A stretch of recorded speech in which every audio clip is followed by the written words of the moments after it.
الحمدللہ وحدہ لا شریک لہ والصلاۃ والسلام علی من لا نبی بعد۔ عصمت انبیاء کے حوالے سے سب سے پہلے قرآن کریم سے دلائل پیش کیے، پھر احادیث مبارکہ پیش کی، اجماع امت پیش کیا، عقلی دلائل دیے۔ اب یہ بات چل رہی تھی کہ انبیاء علیہ السلام کے حوالے سے جو اعتراضات پیش کیے جاتے ہیں کہ اس سے ثابت ہوتا ہے معصوم نہیں، اس سے ثابت ہوتا ہے معصوم نہیں، اس سے ثابت ہوتا ہے معصوم نہیں، وہ دلائل کے اعتراضات کے جوابات اور شبہات کا رد کیا جا رہا ہے۔ کچھ اعتراضات تھے حضرت آدم علیہ السلام کے حوالے سے، ہم نے تفصیل کے ساتھ جواب دیا۔ کچھ اعتراضات تھے نوح علیہ السلام کے حوالے سے، تفصیل سے جواب دیا۔ آج بقیہ جو انبیاء علیہ السلام کے حوالہ سے اعتراضات اور شبہات ہیں، اس کے جوابات ذرا توجہ سے سماعت فرمائیں۔ حضرت ابراہیم علیہ السلام پر چند ایک اعتراض ہیں جس کی بنیاد پر یہ کہا جاتا ہے کہ انبیاء علیہ السلام معصوم نہیں۔ قرآن کریم میں ہے فلما جن علیہ اللیل رأى کوکبا قال ھذا ربی۔ حضرت ابراہیم علیہ السلام کی قوم عبادت کرتی ہے ستارے کی، عبادت کرتی ہے چاند کی، عبادت کرتی ہے سورج کی، عبادت کرتی ہے بتوں کی۔ حضرت ابراہیم علیہ السلام نے ان کو مختلف طریقے سے سمجھایا، اور خود نمرود دعویٰ کر رہا ہے الوہیت کا، اسے دلیل سے لاجواب فرمایا۔ حضرت ابراہیم علیہ السلام اپنی قوم کو سمجھانے کے لیے ایک طریقہ اختیار کیا جو قرآن کریم بتا رہا ہے فلما جن علیہ اللیل رأى کوکبا۔ رات چھا گئی، ستارے کو دیکھا تو ابراہیم علیہ السلام نے فرمایا کہ ھذا ربی، یہ میرا رب ہے۔ یعنی تم کہتے ہو کہ یہ میرا رب ہے، تمہاری اگر بات میں مان لوں کہ یہ میرا رب ہے تو ذرا توجہ کرو۔ فلما افلا قال لا احب الآفلین۔ ستارہ غروب ہو گیا تو ابراہیم علیہ السلام نے فرمایا کہ اگر یہ رب ہوتا تو غروب کیوں ہوتا؟ میں غروب ہونے والوں سے پیار نہیں کرتا۔ یوں اپنی قوم کو بات سمجھائی ہے، میں ڈوبنے والے سے پیار نہیں کرتا۔ یہ دلیل کیسے ہے؟ حضرت ابراہیم علیہ السلام یہ نہیں فرما رہے لا اعبد الآفلین، میں ڈوبنے والے کی عبادت نہیں کرتا، فرمایا میں ڈوبنے والے سے پیار نہیں کرتا۔ دیکھیں، ایک ہے عقیدت، ایک ہے محبت۔ عقیدت کا مرحلہ اوپر ہے، محبت کا مرحلہ نیچے ہے۔ محبت کبھی آدمی ان سے بھی کر لیتا ہے جن سے عقیدت نہیں ہوتی۔ ایک چھوٹا ہے، ایک بڑا ہے۔ اب بڑے کو چھوٹے سے عقیدت نہیں ہے، بڑے کو چھوٹے پر شفقت ہے، محبت کرتا ہے۔ شوہر اور بیوی کا آپس کا تعلق ہے، شوہر کو بیوی سے عقیدت نہیں ہے، لیکن چونکہ اس کی وہ بیوی ہے، گھر والی ہے، اس کو سکون اس سے ملتا ہے، اس سے محبت کرتا ہے۔ اب یہ عقیدت نہیں ہے۔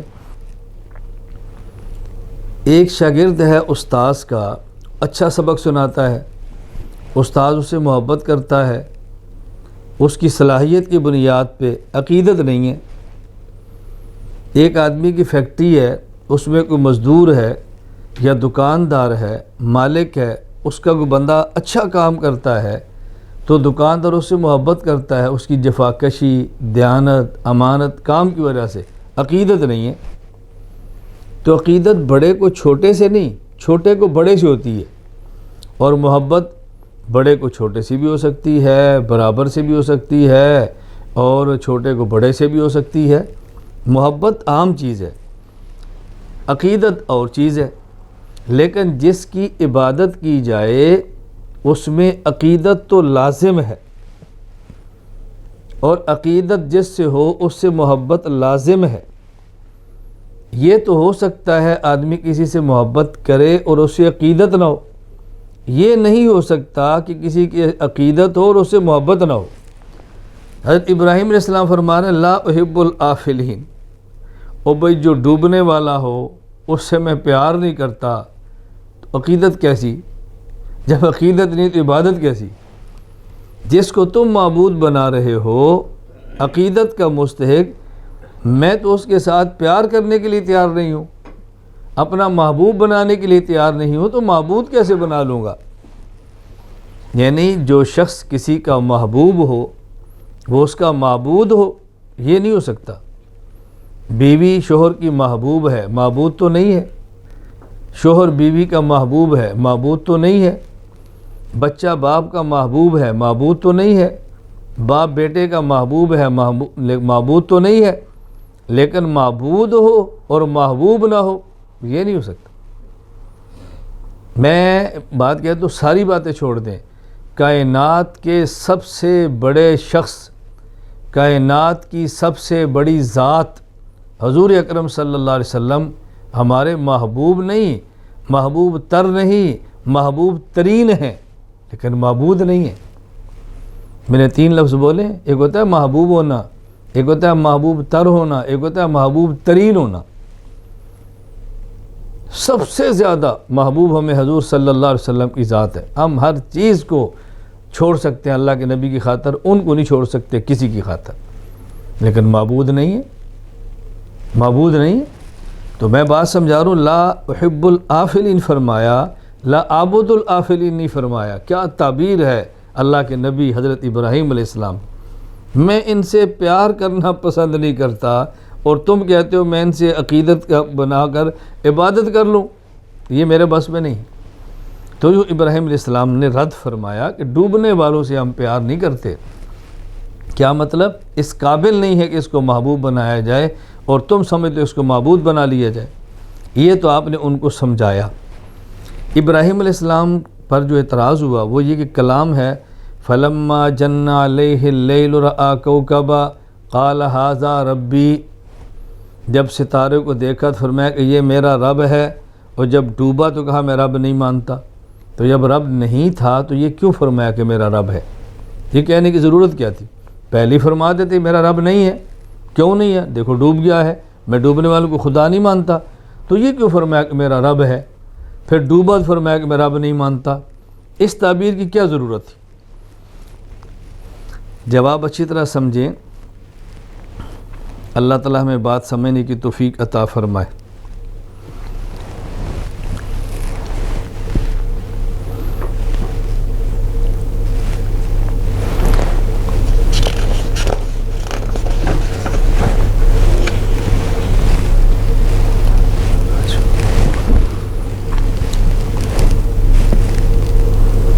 پہلے بطور تمہید کے ایک بات سمجھ لیں، وہ یہ کہ یہ نا استفہام، سوال کرنا، استفہام کی قسمیں ہیں۔ جب کسی کو سوال پوچھتے ہیں نا، کیا حال ہے، استفہام پوچھنا، استفہام کی قسمیں ہیں۔ ایک ہوتا ہے استفہام تقریری، یعنی بات ثابت کرنی ہو، بات سمجھانی ہو، مثبت کہنی ہو، لیکن اس کو کہا استفہام کے انداز میں جاتا ہے، حالانکہ وہ سوال کرنا مقصود نہیں ہوتا، جواب دینا مقصود ہوتا ہے۔ باپ بیٹے کو سمجھائے اور بیٹا بات نہ سمجھے تو باپ کہتا ہے کیا میں تیرا باپ نہیں ہوں؟ کیا مطلب ہوں، لیکن انداز کیسا ہے استفہام کا، کیا میں تیرا باپ نہیں ہوں، یعنی ہوں نا۔ کیا بیٹا مجھے تمہیں سمجھانے کا حق نہیں ہے، یعنی ہے۔ بیٹا باپ سے کہتا ہے ابو مجھے پیسے چاہیے، باپ نہیں دیتا تو بیٹا کہتا ہے میں آپ کا بیٹا نہیں ہوں، تو پھر میں آپ سے پیسے نہ مانگو۔ اب دیکھو استفہام ہے نا۔ شوہر اپنی بیوی سے کہتا ہے کیا تم میری بیوی نہیں ہو؟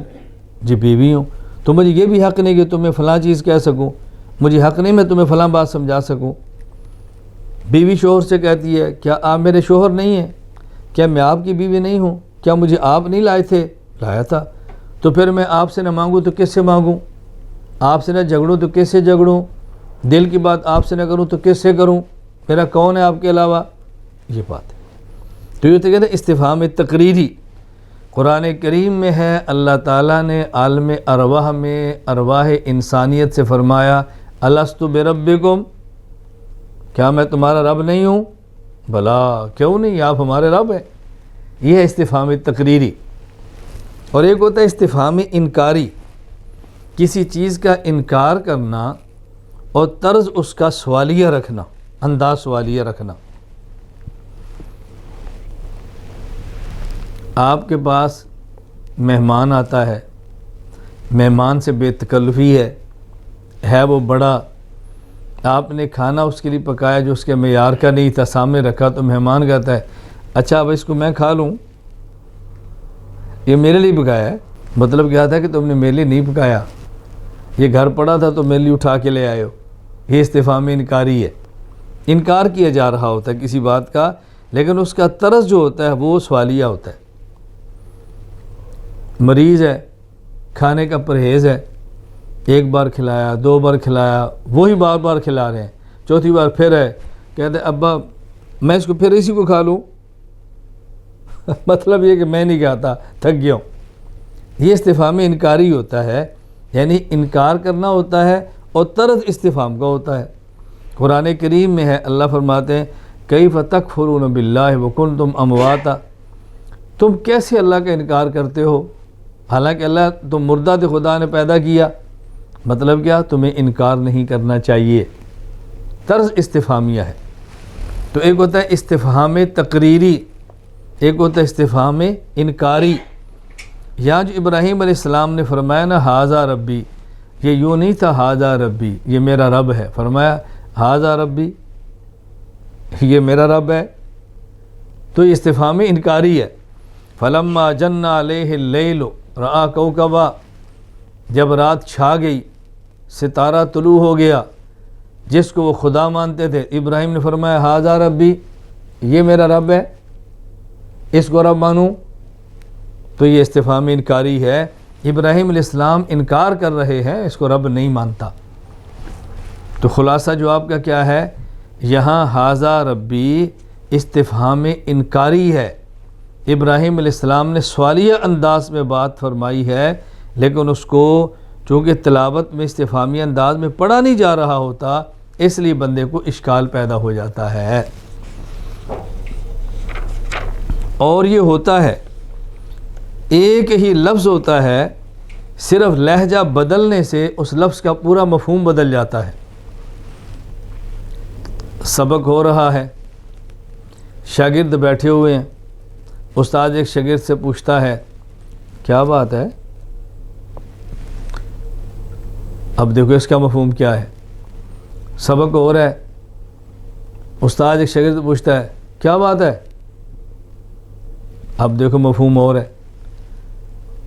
استاد پڑھا رہا ہے، شاگرد بیٹھے ہیں، استاد ایک شاگرد طرف دیکھتا ہے تو کیا بات ہے، اب دیکھو تین لفظ ہو گئے نا۔ پہلا جو تھا نا کیا بات ہے، اس میں استاد نے پوچھا ہے، پوچھا کیوں، ایک سبق پڑھ رہے ہیں، ایک طالب علم دوسرے کان میں کوئی بات کہتا ہے، تو استاد سمجھتے ہیں شاید اس کو سبق سمجھ نہیں آ رہا، تو پوچھتا ہے کیا بات ہے، کہ بیٹا بات سمجھ نہیں آ رہی، آواز نہیں آ رہی، کیا مسئلہ ہے۔ اور کبھی سبق ہو رہا ہے اور ایک طالب علم دوسرے سے شرارت کر رہا ہے، تو صاحب کیا بات ہے، مطلب کیا، توجہ سبق تم کیوں نہیں سن رہے۔ اور ایک استاد سبق پڑھا رہا ہے، ایک طالب علم نیک ہے، بہت اچھا ہے، باصلاحیت ہے، توجہ سے پڑھ رہا ہے، استاد سے دیکھ کر کہتے ہیں کیا بات ہے، یعنی مزہ تو ہے نا کیسے سبق پڑھ رہے ہیں۔ اب دیکھو لفظ ایک ہے کیا بات ہے، صرف اس کیا بات ہے کہ لہجے نے مفہوم بدل دیا ہے۔ ابراہیم علیہ السلام نے فرمایا نا ھذا ربی، ہم چونکہ اس کو ھذا ربی استفہامیہ انداز میں نہیں پڑھتے، اس لیے مفہوم سی ادا نہیں ہو رہا۔ قرآن کریم کی تلاوت کی جا رہی ہے نا، اب کہ جی استفہامی انداز میں کیوں نہیں، تو اللہ کا کلام ہے، ہم تو تسلسل سے کلام پڑھ رہے ہیں نا، ہم تو استفہامیوں کے استفہامی انداز میں نہیں پڑھتے۔ عَمَّ يَتَسَاءَلُونَ عَنِ النَّبَإِ الْعَظِيمِ الَّذِي هُمْ فِيهِ مُخْتَلِفُونَ، اللہ کی استفہامی ہے، عَمَّ يَتَسَاءَلُونَ، کس چیز کے بارے میں یہ پوچھتے ہیں، کیا سوال ہے ان کے، لیکن ہم کیسے پڑھتے ہیں، عَمَّ يَتَسَاءَلُونَ عَنِ النَّبَإِ الْعَظِيمِ الَّذِي هُمْ فِيهِ مُخْتَلِفُونَ كَلَّا سَيَعْلَمُونَ ثُمَّ كَلَّا سَيَعْلَمُونَ۔ اب قرآن کیسے کہہ رہے ہیں، الم نجعل الارض مہادا والجبال اوتادا وخلقناکم ازواجا وجعلنا نومکم سباتا وجعلنا اللیل لباسا. اور ویسے کیا ہے؟ اب دیکھو علم، کیا ہم نے یوں نہیں بنایا؟ کیا ہم نے یہ نہیں کیا؟ کیا ہم نے یہ نہیں کیا؟ ہم تو یوں نہیں نہ پڑھ رہے، ہم تو تلاوت کر رہے ہیں. میں یہ شبہ دور کر رہا ہوں کہ جب استفہامی ہے تو ہم استفہامی انداز میں پڑھتے کیوں نہیں ہیں؟ یہ ہم تو پورا کلام پڑھ رہے ہوتے ہیں نا، پورا کلام. بہرحال جواب کا خلاصہ یہ ہے کہ استفہام انکاری تھا، لیکن کسی بندے نے اس کو استفہام انکاری سمجھا نہیں تو اس کو شبہ پیدا ہو گیا. نمبر 2، حضرت ابراہیم علیہ السلام کا واسطہ اس قوم سے پڑا جو بت پرست تھی. بت پرست میں دماغ نہیں ہوتا، بت پرست میں عقل نہیں ہوتی، تبھی تو شرک کرتا ہے نا، تبھی شرک کرتا ہے نا. حضرت ابراہیم علیہ السلام نبی ہیں، بت پرست اور مشرک کا انجام دیکھ کے پریشان ہیں. میں ان کو سمجھا رہا ہوں، ان کو بات سمجھ نہیں آ رہی، یہ جہنم کا ایندھن بنیں گے، کیوں نہیں سمجھ آ رہی؟ اس ابراہیم علیہ السلام کو تکلیف ہو رہی ہے. حضرت ابراہیم علیہ السلام کی قوم کسی جشن پہ، کسی میلے پہ جا رہی تھی. ابراہیم علیہ السلام سے انہوں نے کہا چلو آج تمہیں ہم اپنا میلہ دکھائیں، تم ہمیں اپنے خدا کی بات کر، ہمارے خداؤں کا جشن بھی دیکھو. یعنی خداؤں کا جشن کیا، اب ہم کیا لڈیاں مارتے ہیں. چلو، ابراہیم علیہ السلام نے جانا نہیں تھا تو آپ نے اب عذر کیا فرمائیں؟ فنظر نظرۃ فی النجوم، اوپر دیکھا، فرمایا انی سقیم، میں بیمار ہوں. وہ چونکہ ستاروں کی پوجا کرتے تھے، ان کا ذہن یہ تھا ستاروں کے بارے میں پوجا کرتے تھے. ابراہیم علیہ السلام نے اوپر دیکھا، فرمایا انی سقیم، میں بیمار ہوں. وہ سمجھے کہ ابراہیم واقعتاً بیمار ہے، اور چونکہ ہم ان کو خدا سمجھتے ہیں، یہ شفا بھی دیتے ہیں، تو شاید ابراہیم بھی یہ اوپر دیکھ رہے ہوں گے، الیاذ باللہ. تو خیر، ابراہیم علیہ السلام بیمار نہیں تھے، صحت مند تھے، تو آپ نے فرمایا میں بیمار ہوں. اور صحت مند کا خود کو بیمار کہنا یہ غلط بیانی ہے. تو بظاہر یہ ابراہیم علیہ السلام نے غلط بیانی فرمائی ہے، تو معصوم غلط بیانی کیسے کر سکتا ہے؟ جواب سے پہلے بطور تمہید سمجھیں، فن بلاغت 3 علوم پر مشتمل ہے. نمبر 1 علم المعانی، نمبر 2 علم البیان، نمبر 3 علم البدی.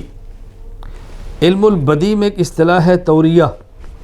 توریہ کا معنی ہوتا ہے ایسا لفظ بولا جائے جس کے 2 معنی ہوں، ایک معنی قریبی، ایک معنی بعیدی.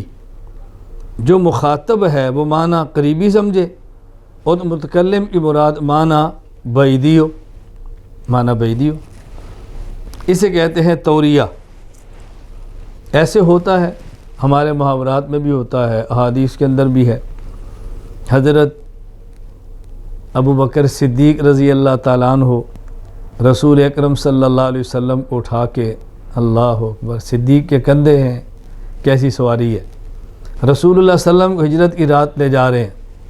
صدیق اکبر سے کسی نے صدیق اکبر کو پہچان لیا ہوگا، یا بات کرنے سے اندازہ کر لی کون ہو بھائی، پوچھا تو آدمی کو آواز ہی پتہ چل جاتا ہے، خیر پہچانا.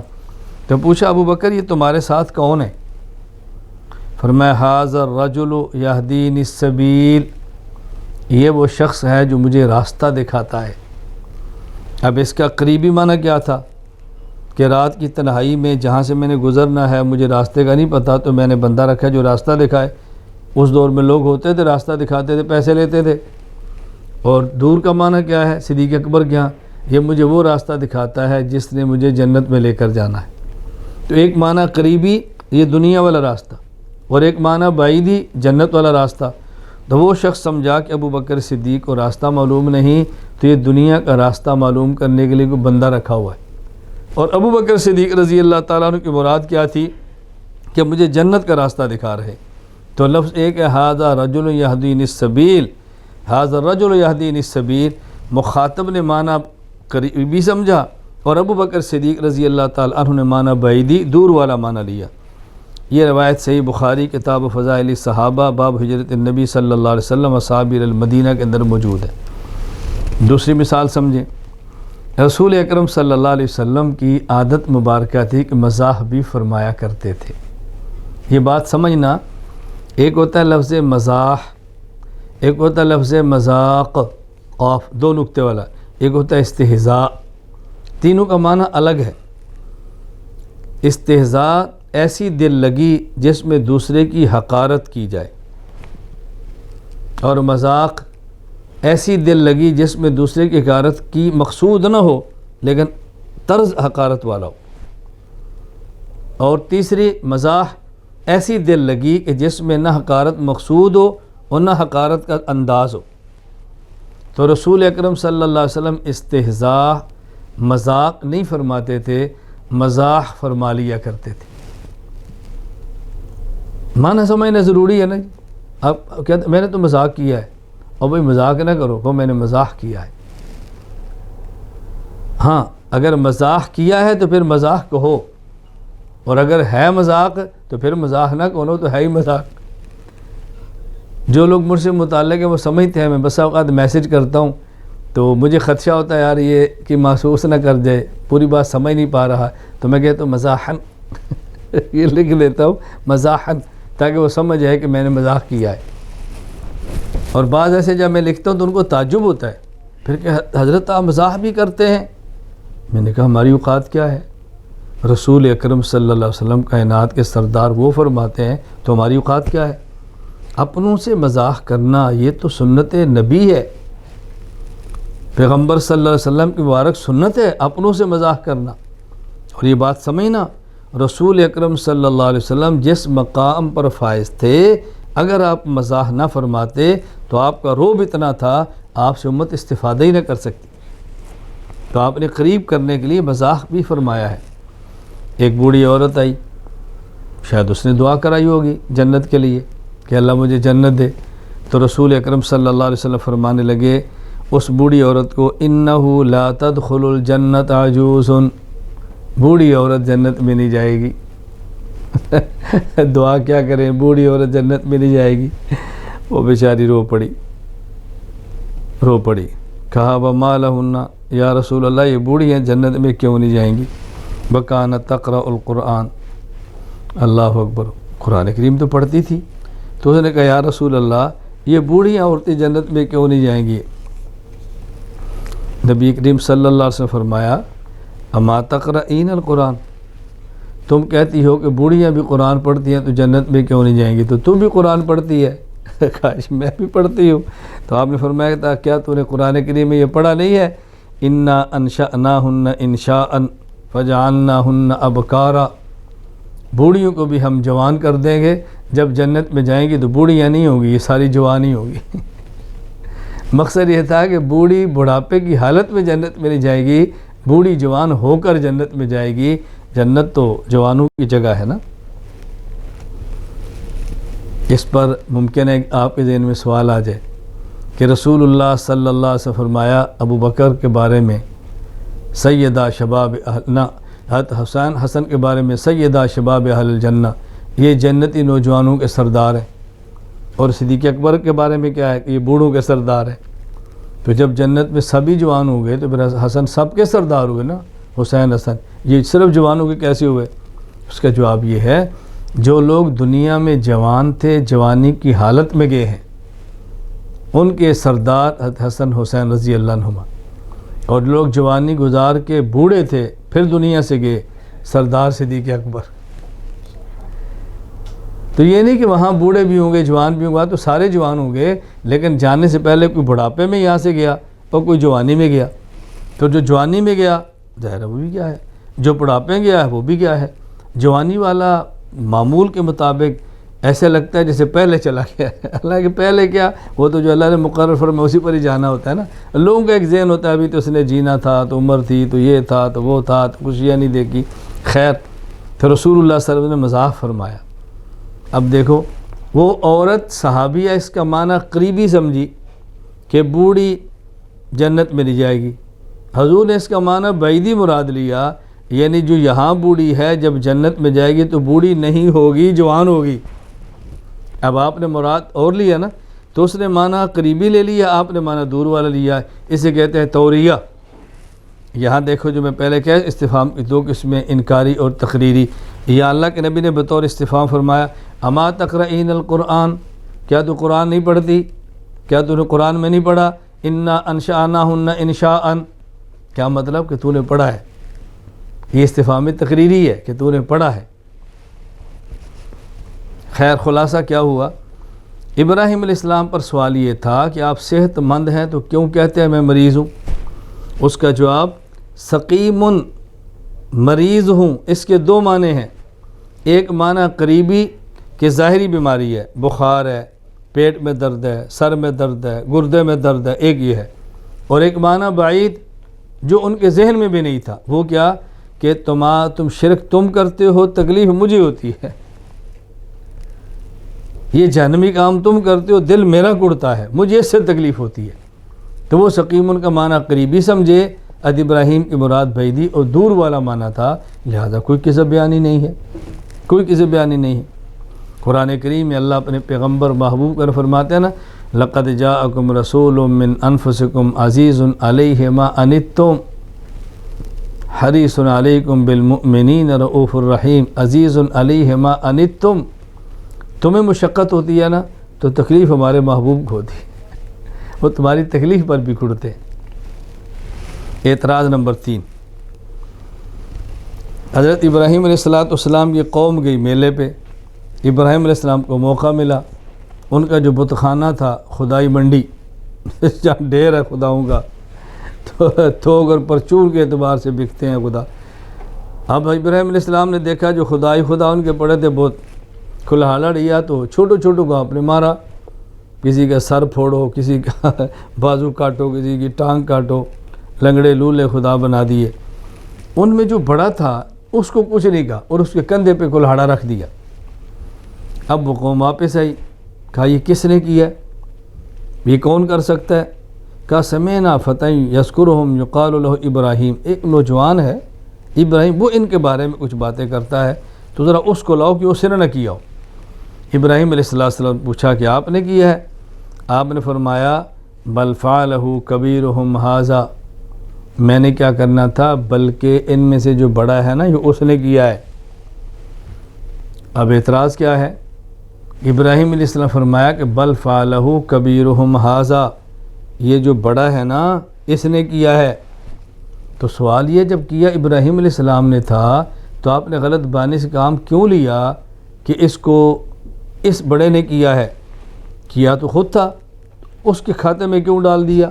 کہنا چاہیے میں نے کیا ہے، صاف صاف فرماتے میں نے کیا ہے، نبی ہے، اولو العزم پیغمبر ہے، ڈٹ جاتے، گھبرانے کی ضرورت ہے، نبی کی شان تو نہیں ایسی بات کرے، تو غلط بیانی کیوں کی ہے؟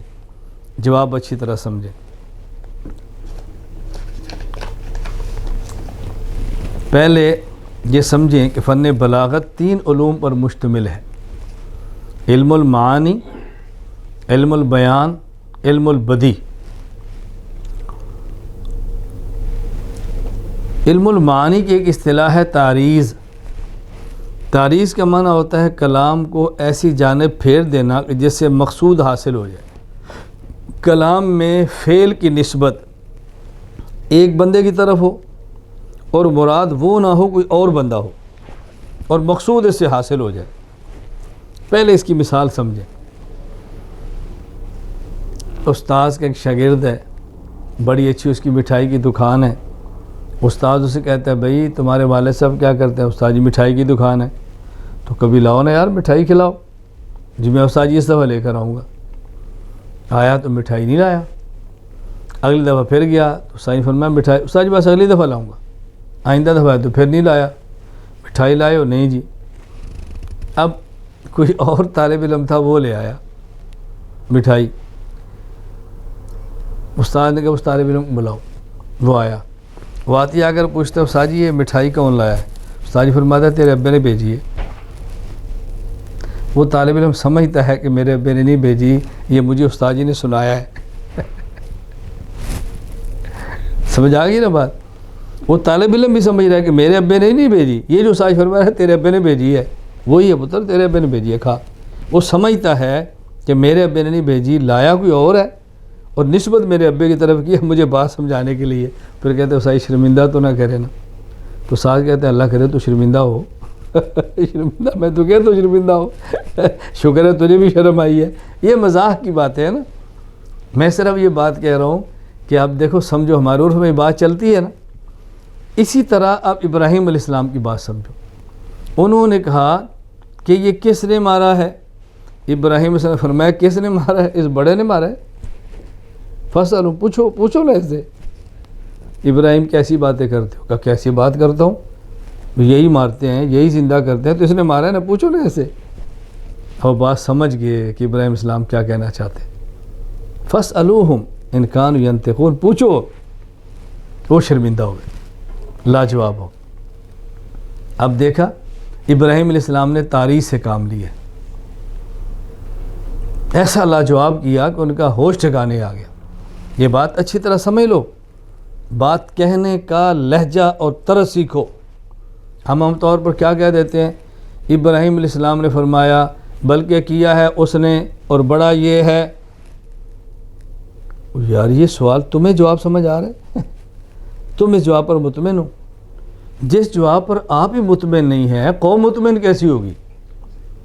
ہم عام طور پہ یہ کہہ دیتے ہیں ابراہیم علیہ السلام نے اپنے ذہن میں مراد اپنا لے لیا، فرمایا بل فعلہ، کیا ہے اس نے یعنی میں نے، اور بڑا یہ ہے. یہ بات وہ مان لیں گے؟ جن کو جواب دیا جا رہا ہے مخالف ہیں، دشمن ہیں، ان کو آپ کیسے مطمئن کرو گے؟ کتنا آسان اور سیدھا سا جواب ہے. ابراہیم علیہ السلام نے فرمایا فعلہ کبیرہم ھذا، اس بڑے نے کیا ہے، پوچھو. وہ سمجھ گئے ابراہیم علیہ السلام کیا فرمانا چاہتے ہیں. جیسے کہا نا استاد جی مٹھائی، کہا تیرے ابے نے بھیجی ہے. وہ سمجھ گیا ابے نے نہیں بھیجی، مجھے استاد جی نے سنایا ہے. ابراہیم علیہ السلام نے سنایا ہے، اس نے مارا ہے، اس نے، یہ بڑے نے، یہ ہے نفع نقصان کا مالک، اسی نے مارا ہے. سمجھ آ گئی بات ان کو. اب دیکھو اس میں کیا کیسے بیانی ہے. میں ایک بات عرض کرتا ہوں، اس بات کو کان دل کے پردے کھول کے سنو اور سمجھنے کی کوشش کرو. قرآن اس وقت تک سمجھ نہیں آ سکتا جب کسی قرآنی آیت کا پس منظر، بیک گراؤنڈ نہ سمجھ آئے. کس ماحول میں بات کی گئی ماحول سمجھ نہ آئے، اور ہمارے یہاں عرف میں جملے کیسے کہے جاتے ہیں، جب تک وہ سمجھ نہ آئے قرآن سمجھ نہیں آتا. یہ دیکھا کرو ہم اپنے محاورات میں بات کیسے کرتے ہیں، ہم اپنے عرف میں بات کیسے کرتے ہیں. تو نبی بھی یہ بات کریں گے نا سمجھانے کے لیے. جس قوم کو سمجھانا ہے اسی کا طرز اختیار کرنا ہے نا. یہ بات اچھی طرح ذہن نشین فرما لیں. تو خیر میں نے عرض کیا کہ یہ تعریض ہے، یہ کوئی اشکال کی بات ہرگز نہیں ہے. ایک اعتراض احادیث میں ہے، حدیث پاک میں اعتراض نہیں، یعنی حدیث میں ایک واقعہ ہے، الفاظ ہے، اس کو بطور اعتراض بھی کیا جاتا ہے. حضرت ابراہیم علیہ السلام ہجرت کر کے جب تشریف لے جا رہے ہیں، مصر سے گزرنا ہے، شام سے نکلے ہیں مصر، آگے آپ نے جانا ہے پھر مکہ. اللہ اکبر. آپ کے ساتھ آپ کی اہلیہ حضرت سارہ ہے. مصر کا بادشاہ ظالم، اس خبیث کی عادت بد یہ تھی کہ کوئی بھی مسافر گزرتا، اس کے ساتھ کوئی لڑکی ہوتی جو اس کو پسند آتی، اس کو لے لیتا اور شوہر کو مار دیتا. بیوی ہے نا، شوہر کو قبضے میں لیا، بیوی کو قبضے میں لیا، شوہر کو قتل کر دیا. حضرت ابراہیم علیہ السلام کے علم میں جب بات آئی تو آپ نے اپنی اہلیہ سے فرمایا کہ یہ بدبخت ایسے کرتا ہے، خدا نخواستہ اگر ایسا موقع آ جائے اور وہ تجھ سے پوچھ لے کہ یہ کون ہے، تو کہنا میرا بھائی ہے، یہ نہ کہنا میرا شوہر ہے، کیونکہ شوہر کو وہ قتل کر دیتا ہے. تو یہ کہنا میرا بھائی ہے. مجھ سے پوچھ لیا تو میں کہہ دوں گا میری بہن ہے، تاکہ قتل سے بچ جائیں. ٹھیک. اس خبیث نے بلایا، یہ کون ہے؟ بھائی ہے. چلو وہ تو قتل ہونے سے بچ گئے. اب معاملہ حضرت سارہ کا تھا. اللہ اکبر. کہتے حضرت سارہ کو اس بدبخت نے اپنی گندی نیت کی وجہ سے بلایا. حضرت سارہ ایسی اللہ کی محبوب بندی تھی، خدا نے ان کو ایسے بلایا کہ وہ شل ہو گیا. کہا دعا کرو. حضرت سارہ نے دعا فرمائی، ٹھیک ہو گیا. پھر عزت پہ حملہ آور ہونے لگا، شل ہو گیا. پھر کہا دعا کرو، دعا کی، پھر عزت پہ حملہ کرنے لگا، پھر شل ہو گیا. بدبخت باز نہیں آیا، پھر کہا دعا کرو۔ حضرت سارہ نے دعا کر دی، ٹھیک ہو گیا۔ اتنا متاثر وہ ظالم بادشاہ اور بد کردار حضرت سارہ کے کردار سے ہوا کہ حضرت سارہ کے ساتھ ایک اور حضرت ہاجرہ ابراہیم کی خدمت میں دے دی۔ ابراہیم علیہ السلام شہر میں داخل ہوئے تو خدشہ تھا کہیں بیوی نہ چلی جائے، تدبیر اختیار کر لی، کہیں جان نہ چلی جائے، تدبیر اختیار کر لی، اور جب نکلے اس بیوی کے کردار کی وجہ سے اللہ نے ابراہیم کے ساتھ ایک اور عورت لگا دی۔ اب حضرت سارہ بھی ہیں، ہاجرہ بھی ہیں۔ حضرت ہاجرہ اس کے بعد ملی ہیں، ان سے پھر بیٹا پیدا ہوا ہے۔ حضرت سارہ کا تو بعد میں آیا نا، حضرت ہاجرہ کا اللہ نے دیا ہے۔ اللہ تعالیٰ نے حضرت سارہ کو ظاہری حسن و جمال کی نعمت سے بہت نوازا تھا، بہت نوازا تھا۔ بعض حضرات کہتے ہیں کہ اس دنیا میں ان سے خوبصورت عورت کوئی نہیں تھی۔ بعض حضرات نے لکھا ہے، کہتے ہیں۔ خیر میرا یہ موضوع نہیں، میں صرف یہ بات کہہ رہا ہوں۔ اور دیکھیے میں جو بات اب اس موقع پر یہ کہوں گا، حضرت ابراہیم کی اہلیہ، اللہ اکبر، جس قدر بھی اللہ نے ظاہری نعمت حسن نوازا ہے، سب کچھ اپنے شوہر کے اوپر قربان کیا ہے، دائیں بائیں نہیں دیکھا۔ یہ ہے عورت کا کمال، یہ ہے عورت کا کمال، دائیں بائیں نہیں دیکھا، خود کو سنبھالا ہے، اور شوہر کی خدمت یوں کی ہے کہ سفر میں بھی، حضر میں بھی، ہجرت میں بھی، مشقت میں بھی حضرت ابراہیم کی زندگی پر ساتھ دیا۔ میں اس لیے بات کہتا ہوں، میں نے کل بھی ایک واقعہ سنایا تھا کہ میں نے ایک بچی سے کہا، کسی عورت باصلاحیت کی سب سے بڑی خوبی یہ ہوتی ہے کہ اس کا تعلق نکاح کا ایسی جگہ پر قائم ہو جائے اور پھر وہ قربان ہو جائے، فدا ہو جائے، سب کچھ لٹا دے وہاں پہ، اس لیے کہ دنیا کی زندگی بہت تھوڑی ہے، بہت تھوڑی ہے، بہت تھوڑی ہے۔ اصل زندگی موت کے بعد کی ہے۔ اللہ تعالی ہم سب کو دنیا میں کام کرنے کی توفیق عطا فرمائے۔ سوال کیا ہے؟ حضرت ابراہیم علیہ الصلاۃ والسلام جب وہاں سے گزرے تو آپ نے فرمایا، ان ہا ہنا رجلا ماہ امرأۃ من احسن الناس۔ اس ظالم بادشاہ کو لوگوں نے بتایا کہ ایک آدمی ایسا آیا ہے کہ جس کے ساتھ بہت خوبصورت عورت ہے، من احسن الناس، بہت خوبصورت عورت ہے۔ فارسل الیہ، ابراہیم علیہ السلام کو بلایا اور ان سے پوچھا، من حاضی، یہ کون ہے؟ کہا اختی، میری بہن ہے، میری بہن ہے۔ تو لوگ کہتے ہیں بیوی تھی تو بہن کیسی کہہ دیا؟ جواب سے بات فرمائیں، حضرت ابراہیم علیہ السلام نے حضرت سارہ کو یہ بات پہلے سمجھائی ہے کہ دیکھیں میں بہن کہہ رہا ہوں تو وجہ کیا ہے۔ اللہ اور نہ میں پہلے بات کہہ رہا ہوں، غلطی ہوگی۔ ابراہیم علیہ السلام نے جب بہن کہا دربار سے واپس آئے تو حضرت سارہ کو بھی اشکال ہوا کہ میں آپ کی بیوی ہوں تو آپ نے بہن کیسے فرما دیا؟ حضرت ابراہیم علیہ السلام نے پھر دربار سے واپسی پر اپنی بیوی کو سمجھایا کہ میں نے تجھے بہن کیوں کہا ہے؟ فرمایا، لیس علی وجہ الارض مؤمن غیری وغیرک، اس زمین پر، اس کا مراد یہ نہیں کہ پوری کائنات جہاں پر ہم ہیں، فرمایا وجہ عرض پر میرے اور تیرے علاوہ کوئی مومن نہیں ہے، تو میری بہن ہے دین کے رشتے سے۔ المسلم اخو المسلم، مسلمان مسلمان کا بھائی ہوتا ہے۔ یہ روایت صحیح بخاری کتاب الانبیاء میں موجود ہے۔ خیر ابراہیم علیہ السلام نے جو بہن کہا وہ دینی رشتے پر کہا۔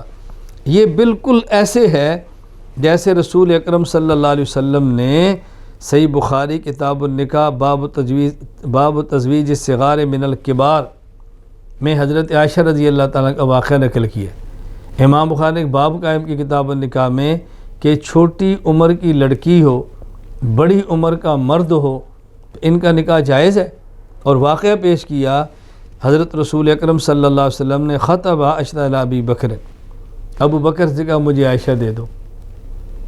اس وقت حضرت عائشہ کی عمر تو بہت تھوڑی ہے، ابھی تو مکہ مکرمہ ہے، ہجرت کر کے آپ مدینہ منورہ بھی تشریف نہیں لیں گے نا، اس وقت کی بات ہے۔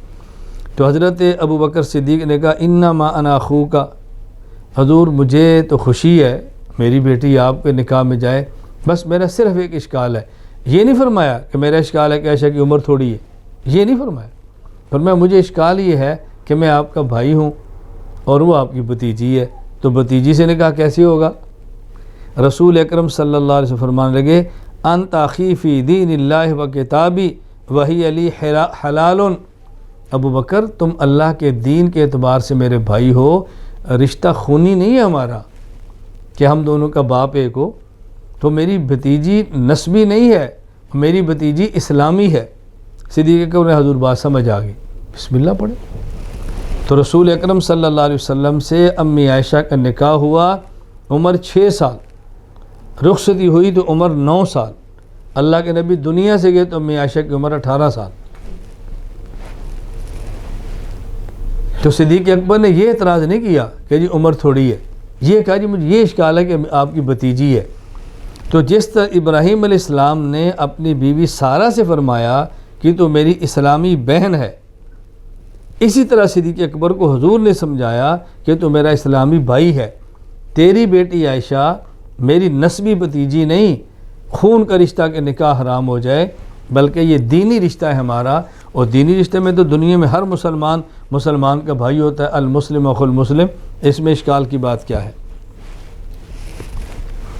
اب یہاں ایک بات بڑی اہم ہے جو آپ نے سمجھنی، وہ یہ حضرت ابراہیم علیہ السلام جلیل القدر پیغمبر ہے، اولو العزم انبیاء میں سے ہیں۔ ان ابراہیم کان امتا قانتا، ابراہیم علیہ السلام اپنی ذات میں انجمن ہیں، آگ سے نہیں ڈرے، پھر نمرود کے دربار سے نہیں ڈرے۔ ابراہیم علیہ السلام جیسا شخص بڑے دربار میں حق کو بیان کرنے والا، توحید کی بنیاد پہ والد کے گھر کو چھوڑنے والا، اپنے ملک کو چھوڑنے والا، اتنا صاحب عظیمت شخص یہاں پر کیوں کہا گیا اپنی جان بچانے کے لیے کہ میری بہن ہے؟ یہاں کیوں کہا گیا؟ ڈٹ جانا چاہیے تھا نا، حضرت سارہ کی عزت تو بچ گئی، تو کیوں فرمایا میری بہن ہے؟ یہ بات اچھی طرح سمجھو، حضرت ابراہیم علیہ السلام نبی ہے، وما ینطق عن الہوی، نبی بولتا نہیں بلایا جاتا ہے، نبی کہتا نہیں کہلوایا جاتا ہے، پیغمبر نمونہ ہے۔ اللہ تعالیٰ نے صاحب عظیمت اولو العزم جلیل القدر پیغمبر ابراہیم علیہ السلام کی زبان سے یہ جملہ کہلوایا، امت کو یہ بات سمجھانے کے لیے کوئی آدمی جتنا بڑے سے بڑا مضبوط ایمان والا، مضبوط اعصاب والا ہو، تدبیر کے درجے میں اس کو کسی نہ کسی موقع پر ایسی حکمت عملی اختیار کرنی پڑتی ہے جو جائز ہوتی ہے، تدبیر اختیار کرنی پڑتی ہے۔ ابراہیم علیہ السلام نے تدبیر اختیار کی ہے، اسے جان بچ گئی۔ کیا مطلب؟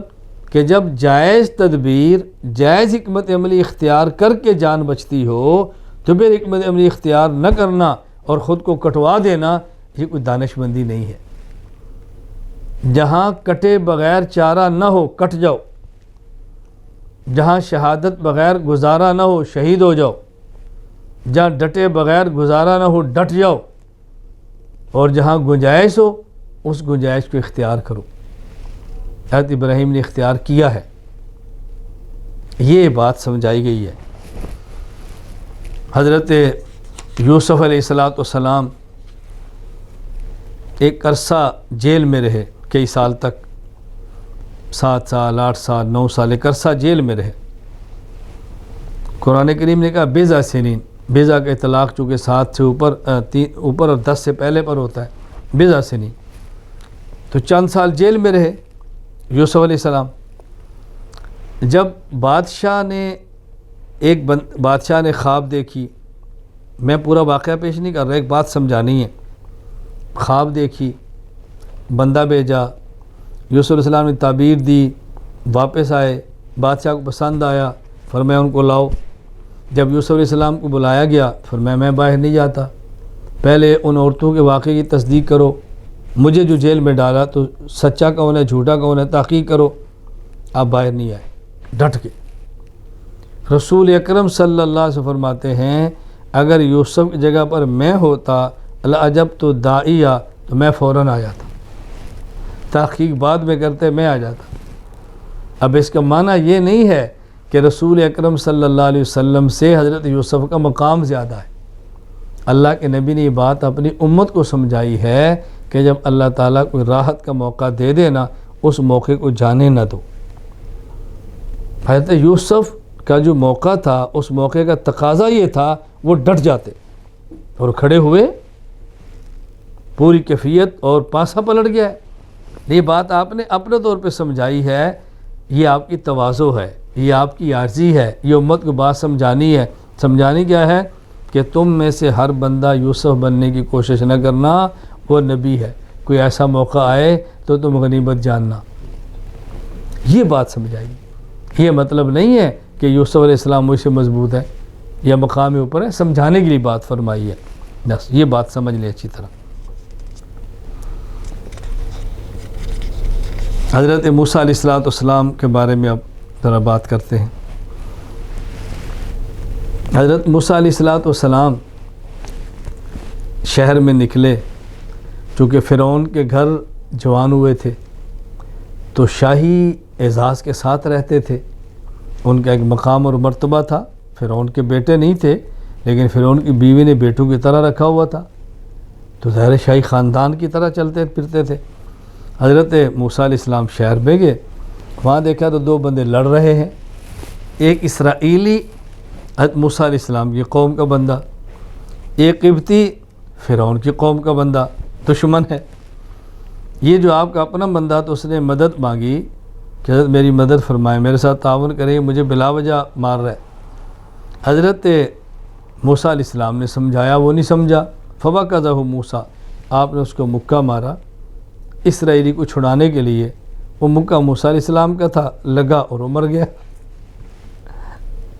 فوقذہ موسیٰ فقضى علیہ، موسیٰ علیہ السلام کا مکہ تھا۔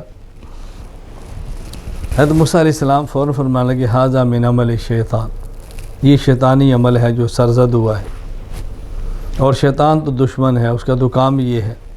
رب انی ظلمت نفسی فاغفر لی فغفر لی انہ هو الغفور الرحیم۔ رب انی ظلمت نفسی، الفاظ کیا ہیں جس سے بظاہر شبہ پڑ رہا ہے، اے اللہ میں نے ظلم کر لیا ہے، مجھے آپ معاف فرما دیں۔ اللہ تعالیٰ نے معاف فرما دیا۔ اللہ تعالیٰ غفور بھی ہیں اور رحیم بھی ہیں۔ تو اس سے معلوم ہوتا ہے کہ موسیٰ علیہ السلام نے ناحق بندے کو مارا تھا، تو ناحق قتل یہ تو بہت بڑا گناہ ہے۔ تو موسیٰ علیہ السلام معصوم کیسے ہوئے؟ جواب سے مات فرمائیں۔ ہم نے کہا موسیٰ علیہ السلام کے کلمات پہ غور فرمائیں۔ جب ان سے یہ بندہ قتل ہوا تو آپ نے یہ نہیں فرمایا ھذا عمل الشیطان، یہ شیطانی کام ہے، فرمایا ھذا من عمل الشیطان، میرا جو کام ہے شیطانی کام نہیں ہے، لیکن دیکھنے میں ایسے لگتا ہے جیسے شیطانی کام ہے، لہذا اللہ میں سے بھی معافی مانگتا ہوں۔ بے گناہ کو مارنا یہ شیطانی کام ہے، اور چھڑانے کے لیے مکہ مارنا اور بندہ مر جائے یہ شیطانی کام نہیں ہے، دیکھنے میں شیطانی عمل کی طرح ہے، لہذا اللہ میں سے بھی معافی مانگتا ہوں، مجھے معاف فرما دے۔ تو عمل الشیطان ہونا اور ہے اور من عمل شیطان ہونا اور ہے۔ یہ موسیٰ علیہ السلام کا کمال ہے اور آپ کے بڑے مقام کا تقاضا ہے کہ آپ نے اس پر بھی معافی مانگی، اس پر بھی معافی مانگی۔ دوسرا جو آپ سمجھیں، ظلم کا معنی یہ ہے وضع الشیء فی غیر محلہ، ایک چیز کو ایسی جگہ پہ رکھ دینا جہاں نہ رکھنا چاہیے۔ یہ نہ رکھنے کے کئی درجات ہیں، بعض مرتبہ نہ رکھنا، ایسی جگہ پہ رکھنا جہاں نہیں رکھنا چاہیے، یہ رکھنے کے کئی درجات ہیں۔ قرآن کریم آپ نے رکھا اور اینٹ پر رکھا، زمین پر نہیں رکھا، یہ مناسب نہیں ہے، اوپر رکھنا چاہیے، لیکن رکھا ہے، غلط کیا ہے۔ اور قرآن کریم کو رکھا اور اینٹ کی بجائے زمین پہ رکھا، یہ ذرا اس سے بڑا غلط کام کیا آپ نے۔ اور قرآن کریم کو رکھا اور زمین پر نہیں، الیاذ باللہ بیت الخلاء میں یا باہر جہاں جوتیاں رکھتے ہیں وہاں رکھ دیا۔ اب دیکھیں ظلم ہے لیکن درجات کئی ہیں، تو ہم یہ نہیں کہیں کہ پہلے والا گناہ ہے لیکن نامناسب ہے، اور نیچے رکھنا اس سے زیادہ نامناسب ہے۔ اور باہر جب رکھنا یہ بہت بڑا جرم ہے. یہ ظلم کی کیٹیگریاں ہیں. اسی طرح ظلم کا ایک معنی ہوتا ہے جسے کفر کہتے ہیں. حضرت لقمان نے اپنے بیٹے کو فرمایا یا بنی لا تشرک باللہ ان الشرک لظلم عظیم. شرک یہ ظلم ہے. تو یہ ظلم کا وہ مرتبہ ہے جو کفر ہے، یعنی اپنی پیشانی اللہ کے غیر کے سامنے عبادت کے لیے جھکا دینا. یہ ایسی جگہ پہ رکھا جہاں نہیں رکھنا چاہیے تھا لیکن یہ رکھ دینا، یہ شرک ہے جسے ہم کہتے ہیں سجدہ عبادت. اب اگر تعظیمی ہو اس کو کفر تو نہیں کہیں گے نا، لیکن حرام کہیں گے.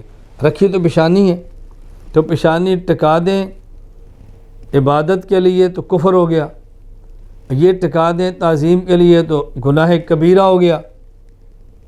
تو رکھی تو پیشانی ہے نا، تو ظلم کے درجے ہو گئے نا.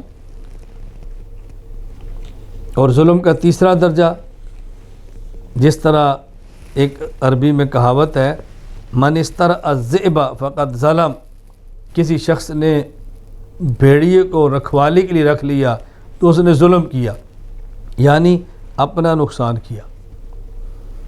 بکریاں اس کی ہیں، بھیڑیا اس نے رکھا ہے، کسی اوروں کی تو نہیں رکھا نا، تو گناہ تو نہیں ہے نا، لیکن نامناسب ہے، بکریاں ضائع ہو جائیں گی. تو اسی طرح حضرت فرماتے ہیں ظلم تو نفسی، میں نے وہ کام کیا جو مجھے نہیں کرنا چاہیے تھا. کیا معنی؟ مسلمان کو قتل کریں حلال سمجھ کے کریں، یہ ظلم ہے جو کفر ہے. مسلمان کو ماریں حلال سمجھ کے نہ ماریں، غصے میں ماریں، حرام سمجھ کے ماریں، یہ ظلم ہے اور گناہ کبیرہ ہے. مارنے کا ارادہ نہ ہو، دھکا دیا وہ مر گیا، یہ جرم تو ہے لیکن نہ کفر ہے نہ گناہ کبیرہ ہے. ہاں جرم ضرور ہے، نہ مناسب ہے. اسی وجہ سے اس پر دفعہ قانون میں اور لگے گی. جی دھکا دیا مر گیا، میں تو مارنا چاہتا ہی نہیں تھا. ایک آدمی چھت پر کھڑا ہو 10-15 بلڈنگ اور وہاں سے دھکا دے، کوئی جی میں نہیں مارنا چاہتا تھا، وہ مر گیا. وہاں تو 10-15 بلڈنگ سے دھکا دو گے، پھر تو کیسے مارنا نہیں چاہتا. اور ایک اپنے کمرے بیٹھے ایسے دھکا باہر نکلو، وہ مر جاتا ہے. اس پر 302 کون سی لگے گی؟ تو میں سمجھا رہا ہوں یہ جو فرمایا رب انی ظلمت نفسی، یا ظلم کا معنی گناہ نہیں ہے، مطلب ایسا کام جو نہیں ہونا چاہیے تھا لیکن ہو گیا ہے، اے اللہ میں پھر بھی آپ سے معافی مانگتا ہوں. نمبر 3، یہ گناہ نہیں ہے لیکن نبی اپنے شان کے مطابق اس کو بھی گناہ کہہ لیتے. اللہ تعالیٰ پیغمبر کو معاف کرنے کے لیے وہ نبی کے لفظ کو نقل کر دیتے ہیں حالانکہ وہ گناہ نہیں ہوتا. یعنی اللہ تعالیٰ نے یہ نہیں فرمایا انک ظلمت نفسک فغفرتک، تو نے ظلم کیا میں معاف کرتا ہوں، نہ، ان کے جو لفظ سے وہ نقل کیے. جیسے میں یہ بات سمجھا چکا ہوں کہ آپ کیا مہمان آئے، کیا پئیں گے؟ گرم دودھ. بچہ بھیجا، وہ گرم دودھ کو شیشے کے گلاس میں ڈال کے لایا، اس کو ٹھوکر لگی، گلاس گرا، دودھ گر گیا، گلاس ٹوٹ گیا. بچہ رو کر کہتا ہے مجھے معاف کر دو استاد جی غلطی ہو گئی. تو نے جان بوجھ کے توڑا ہے؟ نہیں. جان بوجھ کے گرایا؟ نہیں. تو کس بات کی معافی؟ جا بیٹھ جا. وہ پھر کہتا ہے استاد جی معاف کر دو. تو نے جان بوجھ کے توڑا ہے؟ کہا نہیں. پھر کہتا ہے استاد جی معاف کر دو. پاس بیٹھنے والا مہمان کہتا ہے یہ بچہ ذکی، ذہین، حساس ہے، تم کہہ دو معاف کیا خوش ہو جائے گا. تو استاد کہتا ہے بیٹا یہ جرم تو نہیں ہے لیکن تو کہتا ہے جرم ہے، چلو میں نے معاف کیا. تو بچہ خوش ہو جاتا ہے. پیغمبر حساس مزاج کا ہے، مقام بہت بڑا ہے، وہ ظلم ہوتا نہیں ہے. نبی کہتا ہے ظلم تو نفسی. اللہ فرماتے ہیں اے موسیٰ یہ کوئی جرم نہیں ہے، تو نے جان بوجھ کے نہیں کیا، لیکن تو جرم کہہ رہا ہے لہٰذا ہم نے اس کو بھی معاف کر دیا. وہ تو پیغمبر کی خوشی کے لیے کہا جا رہا ہوتا ہے اور ہم اس کو گناہ سمجھ کے بیٹھ جاتے ہیں. یہاں ایک نقطہ ذہن نشین فرما لیں، یہاں بھی ہے اور مقامات پر بھی ہے. رب انی ظلمت نفسی فاغفر لی فغفر لی. آگے فرمایا انہ هو الغفور الرحیم. یہ بات سمجھیں، یا غفور اور رحیم دو صفتیں آئی ہیں۔ قل ان کنتم تحبون اللہ فاتبعونی یحببکم اللہ ویغفر لکم ذنوبکم واللہ غفور الرحیم۔ یہ غفور رحیم، غفور ودود، یہ اللہ تعالیٰ عام طور پہ دو صفتیں اکٹھی لاتے ہیں۔ قرآنی ترتیب یہ ہے کہ جب اس جیسی اللہ تعالیٰ دو صفتیں اکٹھی لائیں تو عام طور پہ پہلی صفت دعویٰ ہوتی ہے، دوسری صفت اس کی دلیل ہوتی ہے۔ دعویٰ کیا ہے؟ غفور، اللہ فرماتا ہے میں معاف کر دوں گا۔ کیوں؟ اب رحیم نہ لائیں تو بندہ سمجھے گا کہ چونکہ میں نے توبہ کی اور میری توبہ اس درجے کی ہے کہ حق ہے کہ مجھے معاف کریں۔ اللہ نے فرمایا نماز پڑھو، میں نے نماز مکمل آداب کے ساتھ پڑھی ہے تو میرا حق تھا کہ مجھے معاف کر دیتے۔ میں بازار گیا ہوں، نامحرم لڑکی آئی، میں نے آنکھ اٹھا کر نہیں دیکھا تو میرا حق ہے میرے باقی گناہ مجھے معاف کر دیں۔ اللہ فرماتے ہیں رحیم غفور، ہم تمہارے گناہ کو معاف کرتے ہیں، اس وجہ سے نہیں کہ معافی تمہارا حق ہے، اس وجہ سے رحیم لانی رحیم، اس وجہ سے ودود لانی ودود، کہ ہم رحم کرتے ہیں، ہمارا کام ہے معاف کرنا۔ تو غفور دعویٰ ہے، رحیم دلیل ہے۔ غفور دعویٰ ہے، ودود دلیل ہے۔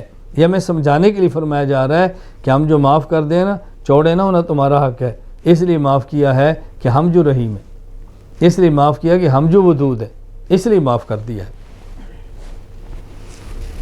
حضرت موسیٰ علیہ السلام پر ایک اور روایت اعتراض، یہ صحیح بخاری کتاب الجنائز کے اندر موجود ہے۔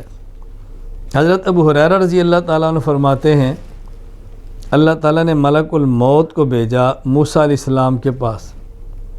ملک الموت بغیر دروازہ پوچھ کے کھولتے اجازت لیے اندر آ گئے۔ جب جو ہی اندر آئے سکہ موسیٰ علیہ السلام نے ان کو زور سے تھپڑ مارا جس سے ملک الموت کی آنکھ پھوٹ گئی۔ تو ملک الموت اللہ کی دربار میں حاضر ہوئے کہ یا اللہ آپ نے مجھے ایک ایسے بندے کی طرف بھیجا جو مرنا چاہتا ہی نہیں، اس نے تو مجھے مار دیے۔ فرد اللہ علیہ، موسیٰ علیہ السلام کو اللہ نے دوبارہ بھیجا، فرمایا جاؤ اور اس کو جا کر کہو یضع یدہ علی متن ثور، وہ بیل کی پیٹھ پہ ہاتھ رکھے، فلہ بکل ما غطت بہ یدہ بکل شعرۃ ثنا، اس کے ہاتھ کے نیچے جتنے بال آئیں گے نا، ہم ہر بال کے بدلے میں 1 سال کی زندگی دے دیں گے، کہو جا کے۔ خیر چلے گئے۔ قال اللہ، موسیٰ علیہ السلام بھی نبی ہے نا، اور لاڈلے نبی ہیں، کلیم ہے، کلیم اسے کہتے ہیں جو بولے۔ موسیٰ علیہ السلام بولے ہیں۔ مجھے اس پر ایک یاد آئی، میں ایک جگہ پر گیا، ہمارے شاگرد ہیں، تو بچہ پیدا ہوا تو کہتے ہیں کیا نام رکھے؟ میں نے کہا کلیم اللہ نام رکھ لیں۔ کچھ عرصے بعد گئے تو مجھے کہا استاد جی یہ وہ جس کا نام آپ نے کلیم اللہ رکھا تھا، اتنا بولتا ہے چپ ہی نہیں ہوتا۔ ایسے مزاح میں انہوں نے کہا جی یہ بولتا بہت ہے، تو میں نے کہا نام کیا ہے؟ کہتا ہے کلیم اللہ۔ تو میں نے کہا پھر بولنا تو ہے نا، اس نے نام کا اثر تو ہوتا ہے۔ لوگوں کی نا ایک عجیب عادت ہے آج کل، ایک عجیب بنی ہے، بچہ پیدا ہوگا، قرآن کھولیں گے، آنکھ بند کریں گے، جس حرف پہ نیچے آیا اور یہ نام رکھ دو۔ یہ کیا طریقہ تم نے اختیار کیا ہے؟ کہاں سے چیزیں سیکھ لی ہیں؟ خدا سے ڈرو۔ حضرت مفتی رشید احمد دیانوی رحمۃ اللہ علیہ، میں نے حضرت سے خود واقعہ اپنے کانوں سے سنا ہے۔ فرمایا کہ بیٹی پیدا ہوئی، آنکھ بند کی اور انگلی رکھی، سبحان الذی اسرا، لفظ اسرا پہ ہاتھ آیا، بیٹی کا نام رکھ دیا اسرا۔ کہتے ہیں انہوں نے مجھے پوچھا جی ہم نے بیٹی کا نہیں یہ نام رکھا ہے۔ اللہ فرمایا تم جانتے ہو اسرا کا معنی کیا ہے؟ انہوں نے کہا جی نہیں۔ فرمایا اسرا کا معنی ہوتا ہے رات کو لے جانا۔ جب یہ بڑی ہوگی، معنی سمجھے گی، یہ سوچے گی مجھے کون آئے اور رات کو لے جائے۔ حضرت تو بڑے تھے نا، سمجھایا۔ مرد بیٹھے سبق بیان سن رہے ہیں، خواتین بھی بیٹھی سن رہی ہیں۔ فرمایا کیا سوچے گی؟ تو یہ تم نے غلط راستہ اس کا دیا، تم نے یہ نام اس کو کیوں دیا؟ تم ایسا نام دو کہ جس سے بڑے ہو کر بچے اور بچیاں اس پہ پاکیزگی تلاش کریں، ایسے نام دو نا۔ ہم نام ایسے عجیب رکھ دیتے ہیں، میں اب نہیں مناسب سمجھتا کہ میں ناموں کا تذکرہ کروں جو بچیوں کے ہم نام اپنے رکھ دیتے ہیں، اور پھر نام رکھنے کے بعد بس اوقات وہ نام پھر بتاتے ہوئے جھجکتے بھی ہیں کہ اب یہ نام بتائیں کیسے کہ ہماری بیٹی یہ ہے، اس کا یہ نام ہے۔ خیر، حضرت موسیٰ کلیم اللہ تو لاڑلے نبی ہیں۔ فرمایا اللہ نے انہیں کو ہاتھ رکھیں بیل کی پشت پر، جتنے بال ہاتھ کے اتنے سال زندگی دیں گے۔ جب ملک الموت نے آ کر یہ بات کی تو موسیٰ علیہ السلام فرمایا کہ اے رب ثم ماذا، اس کے بعد پھر کیا ہوگا؟ اتنے سال جین ہوگا تو پھر کیا ہوگا؟ ثم الموت، پھر موت ہے۔ موسیٰ علیہ السلام فرمایا کہ فالآن، پھر بہتر ہے کہ ابھی لے لو، پھر بھی جانا ہی ہے تو چلیں اپنے اللہ کے پاس۔ یہ کلیم ہے نا، اللہ اور اپنے محبوب کی باتیں ہیں۔ خیر، سوال کیا ہے کہ موسیٰ علیہ السلام کے پاس ملک الموت آیا، آپ نے مارا اور آنکھ پھوڑ دی، تو دیکھو کتنا بڑا جرم ہے الیاذ باللہ۔ جب آپ سمجھیں، رسول اکرم صلی اللہ علیہ وسلم نے فرمایا لو ان رجلا اطلع علیک بغیر اذن فخذفتہ بحسات، اللہ اکبر، ففقت عینہ ما کان علیک من جناح، اگر کوئی شخص تمہارے گھر آیا اور بغیر پوچھے گھر جھانکا، گھر والا اس کو کنکر مارے، اس سے اس کی آنکھ پھوٹ جائے، کوئی گناہ نہیں ہے۔ کیوں آیا گھر پہ؟ تو موسیٰ علیہ السلام کے ملک الموت آئے تو ملک الموت بن کے آتے نا، وہ آئے انسانی شکل میں، تو موسیٰ علیہ السلام نہیں سمجھے کہ ملک الموت ہے یا عام انسان ہے، تو آپ نے تھپڑ مار دیا، آنکھ پھوٹ گئی۔ اس میں جرم کیا ہے؟ اصلی فرشتے کی شکل میں آئے تو بات اور ہے، اس طرح تشریف لائے کہ موسیٰ علیہ السلام پہچان نہیں سکے کہ یہ فرشتہ ہے۔ اب آپ کے ذہن میں آئے گا کیا یہ بھی ہو سکتا ہے کہ فرشتہ آئے اور پیغمبر نہ پہچانے؟ ہم نے کہا ہو سکتا ہے۔ ہو سکتا کیا ہے؟ ہوا ہے۔ حضرت ابراہیم علیہ السلام کے فرشتے آئے، وَلَقَدْ جَاءَتْ رُسُلُنَا إِبْرَاهِيمَ بِالْبُشْرَىٰ قَالُوا سَلَامًا، فرشتے آئے السلام علیکم، قال سلام وعلیکم السلام، سلام جواب ہوا۔ فَمَا لَبِثَ أَن جَاءَ بِعِجْلٍ حَنِيذٍ، ابراہیم علیہ السلام مہمان واس پہنچتے، فرشتوں سے پوچھا نہیں اور گئے اور دمبا بون کے لے آئے۔ جب لائے تو انہوں نے کہا ہم تو تمہارے مہمان اور فرشتے ہیں، ہم تو فرشتے ہیں، ہم تو نہیں کھانا کھاتے۔ اب دیکھو انسانی شکل میں آئے، ابراہیم علیہ السلام نے نہیں پہچانا۔ آگے پھر بات چلی کہاں جا رہے ہو؟ فرمایا جا تو رہے لوط علیہ السلام کی طرف، اور حکم ہے کہ ابراہیم سے ہو کر جاؤ۔ ہمارے لیے کیا حکم ہے؟ فرمایا حکم کیا ہے؟ تمہیں بڑھاپے میں بچے خوشخبری دینا چاہتے ہیں۔ اللہ اکبر، بیوی پاس بیٹھی ہے، فرمایا میں بوڑھا اور یہ بیوی کیسے ہوگا؟ کہ اللہ دینا چاہتے ہیں، اللہ کا فیصلہ ہے۔ فسکت وجہا، تو حضرت ابراہیم علیہ السلام کی بیوی، جیسے عورتوں کی عادت ہوتی ہے ایسے سر پہ ہاتھ مار کے، مجھے بھی بیٹا ملے گا، ہاتھ مر گیا خوشی سے، تعجب خوشی۔ کہا اتعجبین من ذالک، اللہ کے حکم پر تعجب کرتی ہے تو اللہ نے فیصلہ کیا تو بات ختم ہو گئی۔ اب دیکھیں بچہ مانگا جا رہا ہے، جب ملنے کا وقت ہے تو تعجب ہونے لگا۔ نے کہا بس بچے کی بشارت دی اور پھر لوط علیہ السلام کے پاس، جب حضرت لوط علیہ السلام کے یہاں پہنچے، وَلَمَّا جَاءَتْ رُسُلُنَا لُوطًا سِیءَ بِهِمْ وَضَاقَ بِهِمْ ذَرْعًا وَقَالَ هَذَا يَوْمٌ عَصِیبٌ، انہوں نے بھی نہیں پہچانا۔ لوط علیہ السلام میں بیماری تھی، وہ مرد جن کی داڑھی نہیں تھی، ان کے ساتھ گندے کام کرتے تھے۔ لوط علیہ السلام کا جب فرشتے آئے، امتحان تھا، خوبصورت بچوں کی شکل میں آئے، نوجوان جن کے چہرے پہ داڑھیاں نہیں ہیں۔ حضرت لوط بہت پریشان ہوئے، گھبرا گئے کہ یہ میرے مہمان ہیں اور قوم میری اتنی بد کردار ہے، وہ تو ٹوٹے گی، عزت پہ حملہ کرے گی، اور وہی ہوا۔ قوم آئی، حضرت لوط علیہ السلام فرمایا ہؤلاء ضیفی فلا تفضحون، میرے مہمان ہیں، کیوں مجھے رسوا کرتے ہو؟ ہؤلاء بناتہن اطہر لکم، میری بیٹیاں، نکاح کرو تم۔ اس کا مطلب نہیں کہ اپنی بیٹیاں، مطلب میری قوم کی جتنی بیٹیاں میری بیٹیاں ہیں، نکاح کرو تم، یہ تم کیا کرتے ہو؟ بہت پریشان ہوئے۔ اس وقت ان فرشتوں نے کہا تم گھبراؤ مت، بس ان کا آخری دن آ گیا، ہم تو فرشتے ہیں، اللہ کی وحی لے کر آئے۔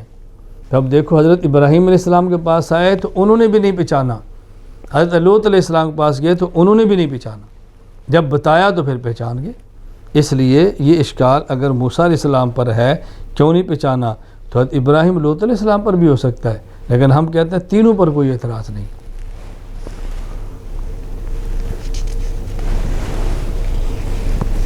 حضرت یوسف علیہ السلام حضرت یوسف علیہ السلام پر اعتراضات کیا ہیں کہ حضرت یوسف علیہ السلام پہ الزام لگا، جیل چلے گئے، بادشاہ کو خواب آئی، تعبیر بتائی، یوسف علیہ السلام کو بلایا گیا، فرمایا کہ صفائی لو، مان لیا عورتوں نے کہ ہمارا قصور تھا، بے گناہ ہیں۔ حضرت یوسف علیہ السلام کو لایا گیا، جب بادشاہ کے دربار میں آئے ساری بات ہو گئی تو بادشاہ نے کہا انک الیوم لدینا مکین امین، دیکھو تم امانت دار ہو اور تمہارا ہمارا ایک مقام اور مرتبہ ہے، اب تم ایسے نہیں رہو گے جیسے کوئی مسافر قیدی ہوتے ہیں، یوں نہیں ہو۔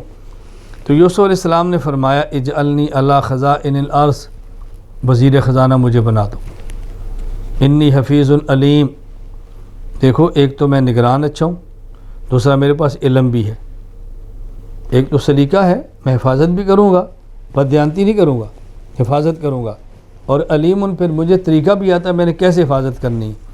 تو اشکال کیا ہے کہ رسول اکرم صلی اللہ علیہ وسلم نے فرمایا جس نے عہدہ طلب کیا، یوں سمجھو اس کو چھری کے ساتھ ذبح کر دیا گیا نا، جس کے عہدہ طلب کیا گیا یوں سمجھو کہ اس کو بغیر چھری کے ذبح کر دیا گیا۔ بغیر چھری کے معنی یعنی الٹی چھری سے، مطلب چھری سے تو بندہ جلدی ذبح ہوتا ہے نا، اس طرح ذبح کیا گیا کہ الٹی چھری ہے، یا کسی اس کو لکڑی سے ذبح کرو، تکلیف ہو جس میں۔ مطلب یہ کہ حدیث پاک میں سخت وعید آئی ہے عہدہ طلب کرنے پر، اور یہ طلب فرما رہے ہیں، یہ ٹھیک نہیں ہے۔ جواب یہ ہے عہدہ طلب کرنا اپنی ذات دنیاوی غرض کے لیے یہ مذموم ہے، اور عہدہ طلب کرنا امت کے فائدے دینی غرض بلکہ خود عہدے کی حفاظت کے لیے یہ مذموم نہیں محمود ہے۔ تو حضرت یوسف علیہ السلام نے عہدہ جو طلب کیا اپنے ذاتی تقاضے کے لیے نہیں، ناحل کے ہتھے چڑھ گیا تو آئندہ کیا بنے گا، کیونکہ اس قوم پہ 7 سال قحط آنے والا ہے، اور 7 سال ان کے ذخیرہ کرنا ہے، پھر اس کو کیسے دینا ہے، تو معاملہ گڑبڑ ہو جائے گا۔ اس لیے یہاں عہدہ دنیاوی غرض کے لیے نہیں بلکہ امت کے فائدے کے لیے اور خود عہدے کی حفاظت کے لیے آپ نے عہدہ طلب کیا ہے۔ حضرت یوسف علیہ السلام وزیر خزانہ بن گئے، قحط آ گیا، غلہ دینا شروع کر دیا۔ یوسف علیہ السلام کے بھائی آئے، ان کا سگا بھائی بنیامین جو والدہ ایک تھی ان سے تھے، وہ ساتھ نہیں تھا، تو اس کو کیوں نہیں لائے؟ کہا جی وہ چھوٹا باپ کے پاس ہے، اگلی دفعہ لے کر آنا۔ وہ پھر لے کر گئے۔ اب جب واپس جانے لگے تو یوسف علیہ السلام نے، جو کہ وزیر خزانہ تھے، بڑے آدمی تھے، اپنے محتاط سے کہا کہ وہ پیمانہ جس سے غلے کو ناپتے ہیں یہ بنیامین کے سامان میں رکھ دو۔ قافلے تیار ہو گئے، واپس جانے لگے تو ان کی طرف سے متعین آدمی نے رکھا اور اعلان کر دیا کہ ایت العیر انکم لسارقون، اور قافلے والو تم نے ہمارا وہ پیمانہ چوری کیا ہے جس سے گندم ناپتے ہیں۔ انہوں نے کہا کیسی بات کرتے ہو، ہم نے تو زندگی میں کبھی چوری نہیں کی۔ کہا تلاشی لو۔ کہا جی ٹھیک ہے۔ تو انہوں نے پہلے باقی بھائیوں کا سامان تلاش کیا اور آخر میں بنیامین کی تلاشی لی تو اندر سے وہ پیمانہ ٹوپا نکل آیا۔ انہوں نے کہا ہو یہ کیا ہوا؟ کہا جی تمہارے سامنے ہے۔ حضرت یوسف نے فرمایا بھئی جو ان کی طرف سے متعین بندہ تھا کہ اب تم بنیامین کو واپس نہیں لے آ سکتے۔ انہوں نے کہا کیوں؟ کہا اس لیے کہ ہمارے ملک کا قانون ہے جو چوری کرتا ہے اسی بندے کو چوری کے بدلے میں مالک کے پاس رہنا پڑتا ہے۔ انہوں نے کہا تھا بھی ہم بھائی ہیں، ہم میں سے کوئی رکھ لو۔ پہلے ان کا والد بہت پریشان ہے یوسف کی وجہ سے، اب اور پریشان ہو گئے۔ کہا بھی ہمارا قانون ہے، ہم اسی کو رکھیں گے جس نے چوری کی ہے، باقی تو رکھ کے ہم ظلم تھوڑے کر سکتے ہیں۔ رکھ لیا، قافلہ چلا گیا، وہ آگے الگ بات ہے۔ میرا مقصد صرف یہ ہے کہ انہوں نے چوری نہیں کی تھی اور انہوں نے کہا تم چور ہو، تو الزام لگا کر کسی کو چور کہنا کتنا بڑا جرم ہے۔ جواب فَأَذَّنَ مُؤَذِّنٌ، حضرت یوسف علیہ السلام نے نہیں فرمایا تھا چور ہو، بلکہ منادی نے کہا تھا کہ تم چور ہو، یوسف علیہ السلام نہیں فرمایا۔ لیکن اس پر پھر سوال ہوگا کہ منادی نے اپنی طرف سے نہیں کہا، یوسف علیہ السلام کے فرمانے پر کہا۔ بات تو یہ کہ یہ خود فرمائیں، یہ کسی سے کہلوائیں؟ اس کا جواب یہ ہے، قرآن کریم نے خود اس کا جواب دیا ہے، کذالک کدنا لیوسف ما کان لیاخذ اخاہ فی دین الملک الا ان یشاء اللہ۔ یوسف علیہ السلام کے پاس بنیامین کو روکنا تھا، اور روکنے کی یہ صورت جو اختیار کی گئی، یہ اللہ نے یوسف علیہ السلام کو بتایا کہ یہ تدبیر اختیار کرو، یہ تو اللہ کے حکم سے ہے۔ تو اللہ نے ایسا کیوں کیا؟ قرآن خود کہہ رہا ہے لا یسأل عما یفعل وهم یسألون، اللہ تو احکام کے پابند نہیں ہے نا، احکام کا پابند تو بندہ ہے۔ اب کوئی کہے جی اللہ نماز پڑھتا ہے، نہیں کیوں نہیں پڑھتا؟ اللہ احکام کے پابند تھوڑے ہیں۔ پہ ہم روزے رکھتے ہیں تو اللہ کیوں رکھتا؟ الیاذ باللہ، اللہ احکام کے پابند تھوڑے ہیں۔ اللہ تعالیٰ تو احکام کے پابند نہیں ہے نا، بات سمجھنا۔ یہ جتنے احکام اللہ نے بندوں کو دیے، یہ بندوں کے نفع کے لیے۔ بنیامین کا واپس جانا مفید نہیں تھا جتنا وہاں رہنا مفید تھا، وہاں رکھ دیا۔ اب رکھنا کیسے تھا؟ ویسے کہتے بھی اللہ کا حکم ہے، وہ تو پہلے حکم توڑ رہے تھے، ایک اور توڑ دیتے۔ پھر اللہ کا حکم ہے اس کو مت لے کر جاؤ، انہیں تو پہلے یوسف علیہ السلام سے سلوک کیا تھا، اللہ کا حکم توڑا تھا نا، ایک حکم اور توڑ دیتے تو پھر کوئی نیا عذاب آ جاتا۔ تو اللہ تعالیٰ نے ایسی بات فرمائی کہ جس سے اللہ کا حکم پورا ہو گیا اور کسی کو اعتراض کا موقع بھی نہیں ملا۔ پھر یہ بات سمجھو، یوسف علیہ السلام نے ان کو رکھا تو ایسے نہیں رکھا جیسے چوروں کو رکھتے ہیں، ایسے رکھتا جیسے شاہی مہمانوں کو رکھتے ہیں۔ ان کا جو دستور تھا، جو چوری رکھے، جو چوری کرے وہ چوری کے بدلے مالک کے پاس رہے، تو مالک کے پاس رہنے کا معنی یہ تھوڑا تھا کہ مہمان بن کے رہے، کوئی کام کرے، چور ہے لیکن وہ تو شاہی مہمان ہے۔ تو سب کو سمجھ آئی کہ یہ چور نہیں ہے، یہ تدبیر ہے، اور تدبیر بھی اللہ کی طرف سے ہے، لہذا کوئی اشکال بھی نہیں ہے، کسی قسم کا اس پر اعتراض بھی نہیں ہے۔ حضرت یونس علیہ السلام، حضرت یونس علیہ السلام پر اعتراض یہ ہے جو بڑا معروف ہے کہ حضرت یونس علیہ السلام کی قوم نے یونس علیہ السلام کی بات نہیں مانی، کفر و شرک کیا۔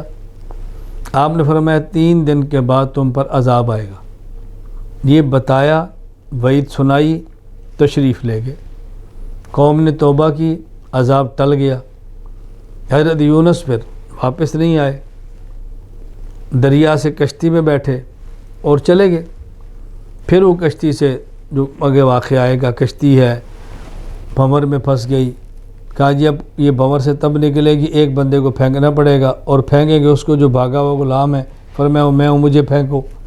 یونس علیہ السلام کو پھینکا گیا، مچھلی کے منہ میں رہے، لا الہ الا انت سبحانک انی کنت من الظالمین، ورت رہا، 40 دن تک رہے۔ پھر اس کے بعد مچھلی نے باہر نکالا، دریا کے کنارے پر آئے، کدو کی بیل اللہ نے لگائی، بکری کا دودھ پیا، ٹھیک ہوئے، زندگی اس طرح پھر گزاری، نبی تھے، نبی بن کر گزاری۔ اعتراض کیا ہے کہ یونس علیہ السلام نے فرمایا تھا عذاب آئے گا لیکن نہیں آیا، تو جھوٹ ہو گیا، نہیں جانا چاہیے تھا اور چلے گئے تو جرم ہو گیا، قوم بچ گئی اور یونس علیہ السلام امتحان میں پڑ گئے۔ تو بظاہر معلوم ہوتا ہے کہ یہ واقعہ ایسا عصمت نبوت کے خلاف ہے کہ نبی سے غلطی ہوئی۔ یہاں اچھی طرح بات سمجھ لیں، حضرت یونس علیہ السلام نے جو اپنی قوم سے فرمایا تمہارے اوپر 3 دن کے بعد عذاب آئے گا، یہ جو عذاب کا آپ نے وعدہ بتایا یہ مشروط تھا ایک شرط کے ساتھ۔ وہ شرط کیا تھی؟ کہ تم شرک کرتے رہو گے تو تمہارے اوپر 3 دن کے بعد عذاب آئے گا۔ قوم نے شرک چھوڑ دیا، عذاب ٹل گیا۔ اب جھوٹ تو نہ ہوا نا، جب شرط نہیں ہے تو مشروط بھی نہیں ہے، یہ بات ذہن نشین فرما لیں۔ جب عذاب ٹل گیا، ابراہیم علیہ السلام اچھا گئے کیوں؟ ابراہیم علیہ السلام، حضرت یونس علیہ السلام کے اوپر جبرائیل نہیں آئے، امر خدا بندی صراحتاً نہیں آیا ہجرت کا۔ آپ نے اجتہاد فرمایا، آپ نے سمجھا کہ میں نے بہت سمجھایا ہے، یہ بات نہیں آئے، شرک انہیں چھوڑنا نہیں ہے، اب ان پر عذاب آنا ہے تو میں یہاں سے نکل جاؤں۔ جب قوم پہ عذاب آتا ہے تو نبی وہاں سے چلے جاتے ہیں۔ اس بنیاد پہ گئے اور ابھی تک امر الہی صراحتاً نہیں آیا ہجرت کا، اپنی رائے سے ہجرت کر لی، ٹھیک ہے، یہ اجتہاد میں خطا ہو گئی، قوم نے توبہ کی، عذاب ٹل گیا، اب حضرت یونس علیہ السلام واپس کیوں نہیں آئے؟ اس قوم میں جب کوئی شخص جھوٹ بولتا اس کی سزا قتل تھی، واپس جاؤں گا تو یہ سمجھیں گے میں نے قتل کیا ہے، میں نے جھوٹ بولا ہے، حالانکہ آپ نے جھوٹ تو نہیں بولا، لیکن شاید سمجھانا مشکل ہو جائے تو آپ واپس نہیں تشریف لائے، آگے گئے تو پھر امتحان کے اندر مبتلا ہو گئے۔ تو حضرت یونس علیہ السلام نے جھوٹ نہیں بولا، غلط بیانی نہیں کی، یہ فرمایا کہ شرک کرو گے عذاب آئے گا، شرک تھوڑا عذاب ٹل گیا، تو غلط وعدہ نہ ہوا۔ صراحتاً امر الہی نہیں آیا، اپنے گمان سے اجتہاد سے چلے گئے، اجتہاد میں خطا ہو گئی، قوم سے عذاب ٹل گیا تو واپس آنا چاہیے، ان کا خیال تھا کہ مار نہ دے، تو جان بچانے کے لیے سفر کرنا گناہ نہیں ہے، تو اجتہاد میں خطا ہوگی، اس لیے نہ یونس علیہ السلام نے بات غلط کی ہے، نہ فضیلہ رسالت کے ادا کرنے میں کوتاہی کی ہے، اور نہ ہی آپ نے گناہ کی ہے۔ باقی جب پیغمبر سے اجتہاد میں خطا ہو جائے تو تنبیہ آتی ہے، اللہ کے نبی رسول اللہ صلی اللہ علیہ وسلم پر بھی آئی ہے، آپ نے اجتہاد میں خطا ہوئی، شہد حلال کو حرام کیا، تنبیہ آ گئی، لما تحرم، تنبیہ آ گئی نا، تنبیہ آ جاتی ہے۔ بدر کے موقع پر آپ کا اجتہاد تھا، ان کو چھوڑ دیں، فدیہ لے لیں، تنبیہ آ گئی تم نے ایسا کیوں کیا؟ تو یہ یونس علیہ السلام کو ڈانٹ پڑنا یا ان کا مچھلی کے پیٹ میں رہنا یہ آپ کا امتحان اور تنبیہ ہے، یہ بتانے کے لیے امت کو کہ دیکھو پیغمبر کا اتنا بڑا مقام ہے، ان سے اجتہاد میں خطا بھی ہو جائے اور اللہ تعالیٰ تنبیہ کے طور پہ اتنا بڑا امتحان لیں تو نبی ڈگمگاتا نہیں ہے، اپنے منصب اور مقام پر پھر بھی کھڑا رہتا ہے، تو کوئی گناہ تو نہیں ہے۔ ہاں البتہ اب یہاں دو باتیں بہت اچھی طرح سمجھیں۔ پہلی بات یہ سمجھیں، قرآن کریم میں ہے فلولا کانت قریۃ آمنت فنفعها ایمانها الا قوم یونس لما آمنوا کشفنا، کہ جب بھی کوئی قوم ایمان لاتی ہے تو اس کا ایمان ان کو فائدہ دیتا ہے، کب؟ جب ایسے وقت میں ایمان لائیں کہ جب فائدہ دے، یعنی عذاب آنے سے پہلے پہلے۔ تو طرز کیا اختیار کیا؟ بستی والے ایسا کیوں نہیں کرتے کہ ایمان ایسے وقت لائیں کہ ایمان ان کو فائدہ دے، یعنی عذاب آنے سے پہلے پہلے توبہ کیوں نہیں کرتے؟ عذاب دیکھ کر توبہ کرتے ہیں تو پھر تو ایمان فائدہ نہیں دے گا، عذاب کے اندر مبتلا ہوں گے، الا قوم یونس، سوائے قوم یونس کے کہ ان کو ہم نے توبہ کرنے پر عذاب سے بچا لیا ہے۔ اچھی طرح سمجھیں، آیت کا عام مفہوم کیا بیان کیا جاتا ہے کہ کوئی بستی والے عذاب دیکھنے سے پہلے پہلے ایسے وقت ایمان کیوں نہیں لاتے کہ ان کا ایمان ان کو فائدہ دے، یعنی ایسے وقت میں ایمان لاتے ہیں کہ جب عذاب دیکھ لیتے ہیں تو ایمان فائدہ نہیں دیتا۔ ہاں قوم یونس کا معاملہ ان سے الگ ہے کہ انہوں نے عذاب دیکھ لیا، توبہ کی، معاف کر دیا، ان کے ایمان نے پھر بھی فائدہ دے دیا۔ تو لوگ کیا سمجھتے ہیں کہ یونس علیہ السلام کی قوم کا عذاب دیکھ کر دعا مانگنا اور اللہ کا ان کو بچا لینا یہ اس ضابطے سے بالکل مستثنیٰ ہے۔ یعنی عام ضابطہ کیا ہے کہ کافر ہو، عذاب دیکھ کر توبہ کرے، ایمان لے آئے تو اس کو فائدہ نہیں ہوتا، لیکن اس قوم نے کفر کیا، عذاب کو دیکھا، توبہ کی تو فائدہ ہو گیا۔ بظاہر یہ سمجھا جاتا ہے کہ یہ قانون سے استثنائی صورت ہے، حالانکہ ایسی بات نہیں ہے۔ اچھی طرح بات سمجھنا، جب کوئی قوم کفر کرے اور پھر عذاب دنیاوی میں مبتلا ہو یا عذاب اخروی میں مبتلا ہو، اب یہ توبہ کرے تو توبہ قبول نہیں ہوتی، عذاب نہیں ٹلتا۔ عذاب دنیاوی کا معنی پتھر برسنے شروع ہو جائیں اور توبہ کریں، اندھیریاں چل پڑے تیس نیسوں توبہ کریں، سیلاب آ جائے اور یہ توبہ کریں، یہ عذاب دنیاوی ہے۔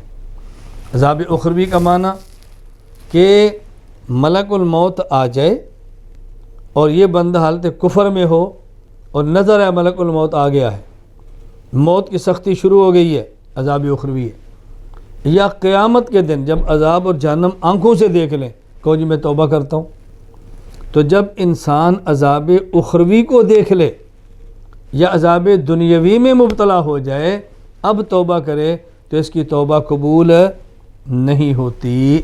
اچھی طرح بات سمجھیں، حضرت یونس علیہ السلام کی قوم ابھی عذاب اخروی کو نہیں دیکھا، موت تو آئی نہیں، اور عذاب دنیاوی میں مبتلا نہیں ہوئے کہ پتھر برس پڑے ہوں، ہوا ان کے اوپر چل گئی ہو، بارش آ گئی ہو، پانی میں گر گئے ہوں، ایسا نہیں ہوا۔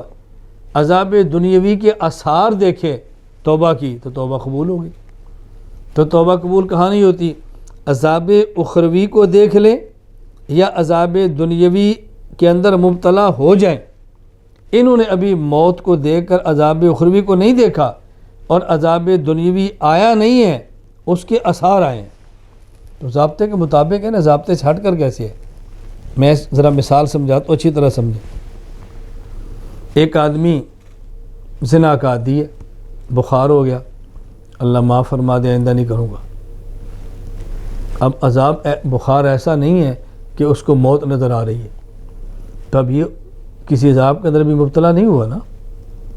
اور ایک یہ ہے کہ آدمی کو اتنا سخت تکلیف ہو، ہاتھ پاؤں کام چھوڑ دے، لگے میں مرنے لگا ہوں، اور اب کہے یا اللہ میں اب زنا نہیں کروں گا، اب کیا معافی ہے؟ دونوں میں فرق ہو گیا نا۔ ایک یہ کوئی بیماری ایسی آئی ہے کہ وہ بیماری عام طور پر موت کا سبب نہیں بنتی، ایسے موقع پہ معافی مانگیں تو یہ عذاب میں مبتلا ہونے سے پہلے ہے، اور بیماری ایسی گری ہے کہ جس سے بچنا مشکل ہو جاتا ہے، اب اگر توبہ کرے گا تو اب گویا عذاب میں مبتلا ہونے کے بعد ہے۔ دونوں فرق سمجھ آئی؟ یہ اچھی طرح بات سمجھے دونوں میں فرق کیا ہے۔ اب دیکھیں، بنی اسرائیل کے سر پہ پہاڑ معلق کر دیا کہ اللہ معاف کر دو، معافی مل گئی۔ کیوں؟ پہاڑ گرا نہیں، پہاڑ معلق کیا ہے۔ پہاڑ گر جاتا اور کہتے معاف کر دو، یہ بات اور ہے۔ اچھی طرح بات سمجھ آ رہی ہے نا؟ دیکھو فرعون نے توبہ کی، توبہ قبول نہیں ہوئی، قوم یونس نے توبہ کی تو قبول ہو گئی۔ دونوں میں فرق کیا ہے؟ فرعون نے اس وقت توبہ کی جب وہ عذاب کے اندر مبتلا ہو گیا، قوم یونس نے اس وقت توبہ کی جب عذاب میں مبتلا نہیں ہوئے، ابھی عذاب کے آثار دیکھیں۔ تو یہ بات اچھی طرح سمجھ لیں، فلولا کانت قریۃ آمنت فنفعها ایمانها، بستیاں ایسے کیوں نہیں کرتی ایسے وقت میں ایمان لے آئیں کہ ان کا ایمان ان کو فائدہ دے، لیکن یہ لوگ ایسے وقت میں ایمان نہیں لائے، فائدہ نہیں ہوا، الا قوم یونس، ہاں قوم یونس ایسے وقت میں ایمان لے آئی کہ جب ایمان فائدہ دیتا ہے۔ اب آیت سمجھ آئی؟ آیت کو اچھی طرح سمجھے، اور یہ جو بات ہم نے کی ہے نا اس کو اچھی طرح ذہن نشین فرما لیں۔ کیوں؟ اس موقع پر ابو الاعلیٰ مودودی سے بہت بڑی غلطی ہوئی ہے۔ وہ کیا کہتے ہیں؟ اب دیکھو بات سمجھنا، ہمارا موقف کیا ہے؟ قوم یونس سے عذاب ٹلنے کی وجہ کہ سارے عذاب دیکھے، عذاب میں مبتلا نہیں ہوئے اور توبہ کر لی، اور کوئی قوم عذاب میں مبتلا نہ ہو اور توبہ کرے تو توبہ قبول ہو جانا قانون کا تقاضا ہے۔ اور وہ کیا کہتے ہیں؟ وہ کہتے ہیں کہ حضرت یونس علیہ السلام سے الیاذ باللہ فریضہ رسالت میں کوتاہی ہو گئی، آپ چلے گئے تو قوم پر حجت تام نہیں ہوئی، اور جب قوم پر حجت تام نہ ہو اور قوم معافی مانگ لے تو اللہ معاف کر دیتے ہیں۔ عذاب تو آتا ہے حجت کے تام ہونے کے بعد، تو جب نبی قبل از وقت چلا گیا تو نبی نے فریضہ رسالت میں کوتاہی کی، فریضہ رسالت کا حق ادا نہیں کیا، تو ہم کہتے ہیں قوم یونس پر عذاب نہ آنے کی وجہ ان کا بروقت توبہ کر لینا ہے، وہ کہتے ہیں ان پر عذاب نہ آنے کی وجہ حضرت یونس کا کوتاہی کر جانا ہے۔ الیاذ باللہ، زمین و آسمان کا فرق ہے نا۔ اور یہ جو بات ہم نے کی ہے یہ ہماری رائے نہیں ہے، اچھی طرح سمجھ لیں۔ الجامع الاحکام القرآن امام ابو عبداللہ محمد بن احمد الانصاری القرطبی المالکی وفات 671 ہجری کہتے ہیں فإن المعاینۃ التی لا تنفع التوبۃ معها هي التلبس بالعذاب، عذاب آ جانا اب توبہ قبول نہیں ہوتی، کا قصہ فرعون، جیسے فرعون کا قصہ ہے۔ آگے اللہ ہو گئے فرماتے ہیں عجیب بات یہ ہے وَلِذَا جَاءَ بِقِصَّةِ قَوْمِ یونس عَلَى أَثْرِ قِصَّةِ فرعون لِأَنَّهُ أَمَنَ حِينَ رَأَى الْعَذَابَ فَلَمْ يَنْفَعْهُ ذَلِكَ، فرعون کے قصے کے فوراً بعد قوم یونس کا قصہ بیان کیا ہے کہ وہ عذاب دیکھ کے توبہ کی تھی تو فائدہ نہیں ہوا، عذاب میں مبتلا ہونے کے بعد توبہ کی تو قبول نہیں ہوا، اور مبتلا ہونے سے پہلے توبہ کی تو قبول ہو گئے۔ اللہ نے واقعی یوں بیان فرمایا کہ دیکھو دونوں میں کتنا فرق ہے۔ البحر المحیط علامہ محمد بن یوسف ابن حیان الاندلسی وفات سن 745 ہجری وقال الزجاج هؤلاء دنا منهم العذاب ولم يباشرهم كما باشر فرعون فكان كالمريض الذي يخاف الموت ويرجو العافية فأما الذي يباشر العذاب فلا توبة له، وہی بات عذاب میں مبتلا ہو کہ توبہ کرے تو نہیں، عذاب دیکھ کے کرے مبتلا نہ ہو پھر توبہ قبول ہے۔ تفسیر مظہری قاضی ثناء اللہ پانی پتی فإنهم آمنوا قبل حالة الغرغرة وقبل رؤية العذاب الأخروي لما آمنوا في حالة الاختیار قبلنا منهم الایمان، غرغرہ آنے سے پہلے، اخروی عذاب آنے سے پہلے توبہ کی لہذا قبول ہوگی۔ روح المعانی علامہ سید محمود علوسی بغدادی وفات 1270 ہجری لما آمنوا عندما رأوا امارات العذاب ولم يؤخروا الى حلوله، دیکھو یہ ایمان لے آئے کب؟ جب عذاب کی نشانیاں دیکھی ہیں اور ابھی عذاب کے اندر مبتلا نہیں ہوئے۔ یہی بات اس آیت کے اندر معرف القرآن میں مفتی اعظم پاکستان مفتی محمد شفیع صاحب رحمۃ اللہ علیہ نے لکھی ہے۔ باقی حضرت یونس علیہ السلام کے بارے میں نے عرض کر دیا مچھلی کے پیٹ میں جانا یہ یونس علیہ السلام کے گناہ کی وجہ سے نہیں تھا بلکہ اجتہادی خطاب پر تنبیہ اور یہ امتحان تھا، اور امتحان اللہ تعالیٰ نبیوں سے اپنی شان کے مطابق لیتے ہیں۔ اعتراض وقت پورا ہو گیا لیکن ایک چھوٹا سا اعتراض باقی ہے، میں کہ تو اس کا جواب پورا کر لیں۔ قرآن کہتا ہے یونس علیہ السلام کے بارے میں وَظَنُّونَ إِذْ ذَهَبَ مُغَاضِبًا، حضرت یونس علیہ السلام خفا ہو کر چل پڑے۔ فَظَنَّ أَلَّا نَقْدِرَ عَلَيْهِ، میں وہ ترجمہ کروں جس پر اعتراض ہو رہا ہے۔ یونس علیہ السلام نے گمان کیا کہ ہم ان کے اوپر قادر نہیں ہیں۔ فَنَادَى فِي الظُّلُمَاتِ، گئے مچھلی کے پیڑ میں چلے گئے، پھر وہاں جا کر دعائیں مانگنے شروع کی۔ تو اس سے معلوم ہوتا ہے کہ یونس علیہ السلام کا ذہن کیا تھا فَظَنَّ أَلَّا نَقْدِرَ عَلَيْهِ، کہ ہم ان پہ قادر نہیں ہو، یہاں سے نکلیں گے تو بچ جائیں گے، الیاذ باللہ۔ جواب دیکھیں اللہ نقدر علیہ، میں کل ایک بات کہہ چکا ہوں، ایک لفظ کا ایک معنی ہو تو مطلب اور، دو معنی ہو تو مطلب اور، تو معنی ایک سمجھتے ہو اشکال میں پھنس جاتے ہو۔ دیوبند والے سارے معنی سمجھتے ہیں، اشکال سے نکل بھی جاتے ہیں، اشکال اڑا بھی دیتے ہیں، صرف نکلتے نہیں ہیں اڑا بھی دیتے ہیں۔ یہ ہے نا فظن اللہ نقدر علیہ، یہ نقدر کس سے بنا ہے؟ قدرتن سے بنا ہے، قدرن سے بنا ہے، تقدیرن سے ہے۔ علماء کی زبان میں کہتے ہیں یہ مشتق کس سے ہے؟ قدرت سے، قدر سے، تقدیر سے۔ اگر یہ مشتق قدرت سے ہو پھر اشکال ہے کہ یونس علیہ السلام سمجھتے تھے کہ ہم ان کے اوپر قادر نہیں، حالانکہ یہ بات نہیں ہے۔ یہ تب ہے کہ جب قدرت سے مشتق ہو، ایک ہی مشتق صرف قدرت سے ہو، کوئی اس کا معنی اور ہو ہی نہ، جبکہ اور دو معنی موجود ہیں کہ یہ مشتق ہے قدرن سے۔ اب اس کا معنی کیا ہے؟ یونس علیہ السلام کا خیال یہ تھا کہ میں نے کوئی غلط کام نہیں کیا، گناہ نہیں کیا، لہٰذا میرا اللہ تنگی کا معاملہ نہیں کریں گے۔ قدر کا تنگی، اللہ یبسط الرزق لمن یشاء ویقدر، کسی کے لیے اللہ رزق میں وسعت دیتے ہیں، کسی کا تنگ کرتے ہیں۔ تو نبی تھے، اللہ سے تعلق تھا، تو ان کا گمان یہ تھا کہ میرے اللہ تعالیٰ تنگی کا معاملہ نہیں کریں گے۔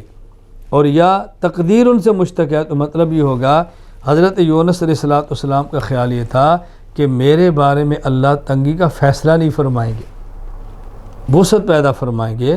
میرا مقصد یہ نہیں تھا کہ میں جان بوجھ کے بے یار و مددگار چھوڑ کروں، میرا خیال یہ تھا انہیں توبہ کرنی نہیں، عذاب آ جانا ہے تو میں چلا جاؤں۔ تو میرا یہ مقصد تو ہرگز نہیں تھا کہ انہیں توبہ کرنے عذاب میں پھر بھی جا رہا ہوں۔ تو میں سمجھتا ہوں کہ چونکہ میں نے کوئی غلط ارادے سے نہیں نکلا، اس لیے ان کا خیال یہ تھا کہ اللہ تعالیٰ میرے بارے میں سختی کا فیصلہ نہیں فرمائیں گے۔ یہی بات تفسیر خازن میں ہے، کہتے ہیں ای لن نقضی علیہ العقوبہ، کہ ان کا خیال یہ تھا کہ ہمارے بارے میں اللہ تعالیٰ عقوبت کا فیصلہ نہیں فرمائیں گے، اور عقوبت کا فیصلہ کیا بھی نہیں ہے۔ امتحان اور بات ہوتی ہے، اور عقوبت اور سزا دینے کا معاملہ الگ ہوتا ہے۔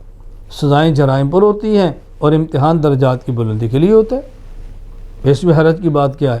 بس اوقات نیک آدمی ہے، بیمار ہو جاتا ہے، اب اس کا معنی تھوڑا ہے کہ کسی جرم کی سزا ہے، اللہ کو محبوب ہوتا ہے، اللہ اس کی تسبیح سننا پسند کرتے ہیں، بیماریاں دے کر تسبیحات کو سنتے ہیں۔